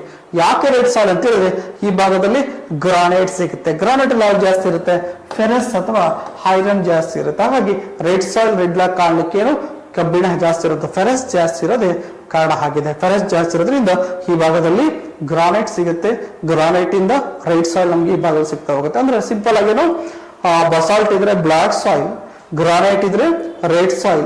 ಮಳೆ ಜಾಸ್ತಿ ಬೀಳ್ತಾ ಇತ್ತು ಅಂತ ಹೇಳಿದ್ರೆ ಉದಾಹರಣೆಗೆ ಕರ್ನಾಟಕದಲ್ಲಿ ನಿಮ್ಗೆ ಈ ಕಡೆ ಬಂದಾಗ ಮಲ್ನಾಡ್ ಸೀಸನ್ ಬಂದಾಗ ಅಥವಾ ಕೊಡಗು ಬಂದಾಗ ಮಳೆ ಜಾಸ್ತಿ ಬೀಳ್ತಾ ಇದೆ, ಆ ಭಾಗದಲ್ಲಿ ನಿಮ್ಗೆ ಲ್ಯಾಟ್ರೈಟ್ ಸಾಯಿಲ್, ಯಾಕಂದ್ರೆ ಮಳೆ ಜಾಸ್ತಿ ಬೀಳುತ್ತೆ. ಎಲ್ಲಿ ರೈನ್ಫಾಲ್ 200 ಸೆಂಟಿಮೀಟರ್ ಜಾಸ್ತಿ ಬಿದ್ರೆ ಲ್ಯಾಟ್ರೈಟ್ ಸಾಯಿಲ್ ಅಥವಾ ಜನ್ಬಿಟ್ಟಿಗೆ ಮಣ್ಣು ಸಿಗ್ಬಿಡುತ್ತೆ, ಹೌದಲ್ಲ. ಇನ್ನೊಂದು ನದಿಗೆ ಎಲ್ಲಿ ಇರುತ್ತೆ, ರಿವರ್ಸ್ ಅಲ್ಲಿ ಚೆನ್ನಾಗಿ ಫ್ಲೋ ಆಗ್ತಿರುತ್ತೆ, ಹರಿತಾ ಇರುತ್ತೆ, ಆ ಭಾಗದಲ್ಲ ಹಾಲಿವೇಲ್ ಸಾಯಿಲ್ ನೋಡ್ತಾ ಹೋಗ್ತೀವಿ. ಕ್ಲಿಯರ್. ಸಾಯಿಲ್ಸ್ ಬಂದಾಗ ಮತ್ತೆ ನೋಡೋಣ. ಇಲ್ಲಿ ಬೆಳೆಯುವಂತಹ ಪ್ರಮುಖವಾದಂತಹ ಬೆಳೆಗಳು ಯಾವುದು, ಹೌದಲ್ವಾ. ಇಲ್ಲಿ ಯಾವ್ದು ನೋಡ್ತೀವಿ, ರಾಗಿಯನ್ನ ನೋಡ್ತಾ ಹೋಗ್ತೀವಿ, ಮಿಲೆಟ್ ಮತ್ತು ಭತ್ತ, ಪ್ಯಾಡಿ, ಹೌದಲ್ಲ. ಜೋಳ, ಮೈಜನ್ನ ಜಾಸ್ತಿ ಬೆಳಿತೀವಿ. ಜೋಳದಲ್ಲಿ ಕೂಡ ಯಾವುದು ಮೈಜನ್ನ ಜೋಡಿಸ್ತಾ ಹೋಗ್ತೀವಿ, ಮೈಜನ್ನ ಜಾಸ್ತಿ ಬೆಳಿತಾ ಹೋಗ್ತೀವಿ. ಈ ಭಾಗದಲ್ಲಿ ಟೊಬ್ಯಾಕೋ, ಟರ್ಮರಿಕ್ ಈ ಭಾಗದಲ್ಲಿ ಹೆಚ್ಚಾಗಿ ಬೆಳೆಯುವಂತಹ ಕ್ರಾಪ್ಸ್ಗಳು. ಮತ್ತೆ ಈ ಭಾಗದಲ್ಲಿ ಇನ್ನೂ ಕೂಡ ಬೆಳಿತಾ ಹೋಗ್ತೀವಿ. ಶುಗರ್ ಕೇನ್ ಅನ್ನು ಕೂಡ ಈ ಭಾಗದಲ್ಲಿ ದಕ್ಷಿಣ ಕರ್ನಾಟಕ ಭಾಗದಲ್ಲಿ ಹೆಚ್ಚಾಗಿ ಬೆಳಿತಾ ಹೋಗ್ತೀವಿ. ಉದಾಹರಣೆಗೆ ಮಂಡ್ಯ ಆಗ್ಬೋದು, ಹೌದಲ್ಲ. ಈ ಭಾಗದಲ್ಲೂ ಕೂಡ ಕಬ್ಬನ್ನ ಜಾಸ್ತಿ ಬೆಳಿತಾ ಹೋಗ್ತೀವಿ. ಜೊತೆಗೆ ರೇಷ್ಮೆಯನ್ನು ಕೂಡ ಜಾಸ್ತಿ ಬೆಳಿತಾ ಹೋಗ್ತೀವಿ. ಸಿಲ್ಕ್ ನ ಜಾಸ್ತಿ ಬೆಳಿತೀವಿ. ಫಾರ್ ಎಕ್ಸಾಂಪಲ್ ಯಾವುದು ಮೈಸೂರು ಸಿಲ್ಕ್ ಕೇಳಿರ್ತೀರ ನೀವುಗಳು, ಮತ್ತು ರಾಮನಗರವನ್ನು ಕೂಡ ಕೇಳಿದ್ರೆ ರಾಮನಗರ ರೇಷ್ಮೆ ನಗರ ಅಂತಾನೆ ಕೂಡ ಕರಿತಾ ಹೋಗ್ತೀವಿ. ರೇಷ್ಮೆ ಸಿಟಿ ಅಂತಾನೆ ಕರಿತಾ ಹೋಗ್ತೀವಿ ರಾಮನಗರನ. ಈ ಭಾಗ ರೇಷ್ಮೆ, ಅರಿಶಿಣ ಈ ಭಾಗ ಹೆಚ್ಚು ಬೆಳಿತಾ ಹೋಗ್ತೀವಿ. ಈ ಅರಿಶಿಣವನ್ನ ಕರ್ನಾಟಕದಲ್ಲಿ 2 ಡಿಸ್ಟಿಕ್ ಅಲ್ಲಿ ಮಾತ್ರ ಬೆಳಿತಾ ಹೋಗ್ತೀವಿ. ಒಂದು ದಕ್ಷಿಣದಲ್ಲಿ ಬಂದಾಗ ಕರ್ನಾಟಕದಲ್ಲಿ ಚಾಮರಾಜನಗರ ಡಿಸ್ಟಿಕ್ ಅಲ್ಲಿ ಹೆಚ್ಚು ಬೆಳಿತಾ ಹೋಗ್ತಾರೆ. ಇದನ್ನ ಬಿಟ್ಟರೆ ಕರ್ನಾಟಕದಲ್ಲಿ ಬೆಳಗಾಂ ಡಿಸ್ಟಿಕ್ ಅಲ್ಲಿ ಬೆಳಿತಾ ಹೋಗ್ತೀವಿ. ಹೆಚ್ಚಾಗಿ ಟರ್ಮರಿಕ್ ನ ಬೆಳೆಯುವಂತಹ ರಾಜ್ಯದ ಜಿಲ್ಲೆಗಳು ಇವು. ಓಕೆ ಸ್ನೇಹಿತರೆ, ಮತ್ತೊಂದು ವಿಡಿಯೋದೊಂದಿಗೆ ಮತ್ತೆ ನಿಮ್ಮನ್ನು ಭೇಟಿ ಮಾಡುತ್ತೇನೆ. ನಮಸ್ಕಾರ.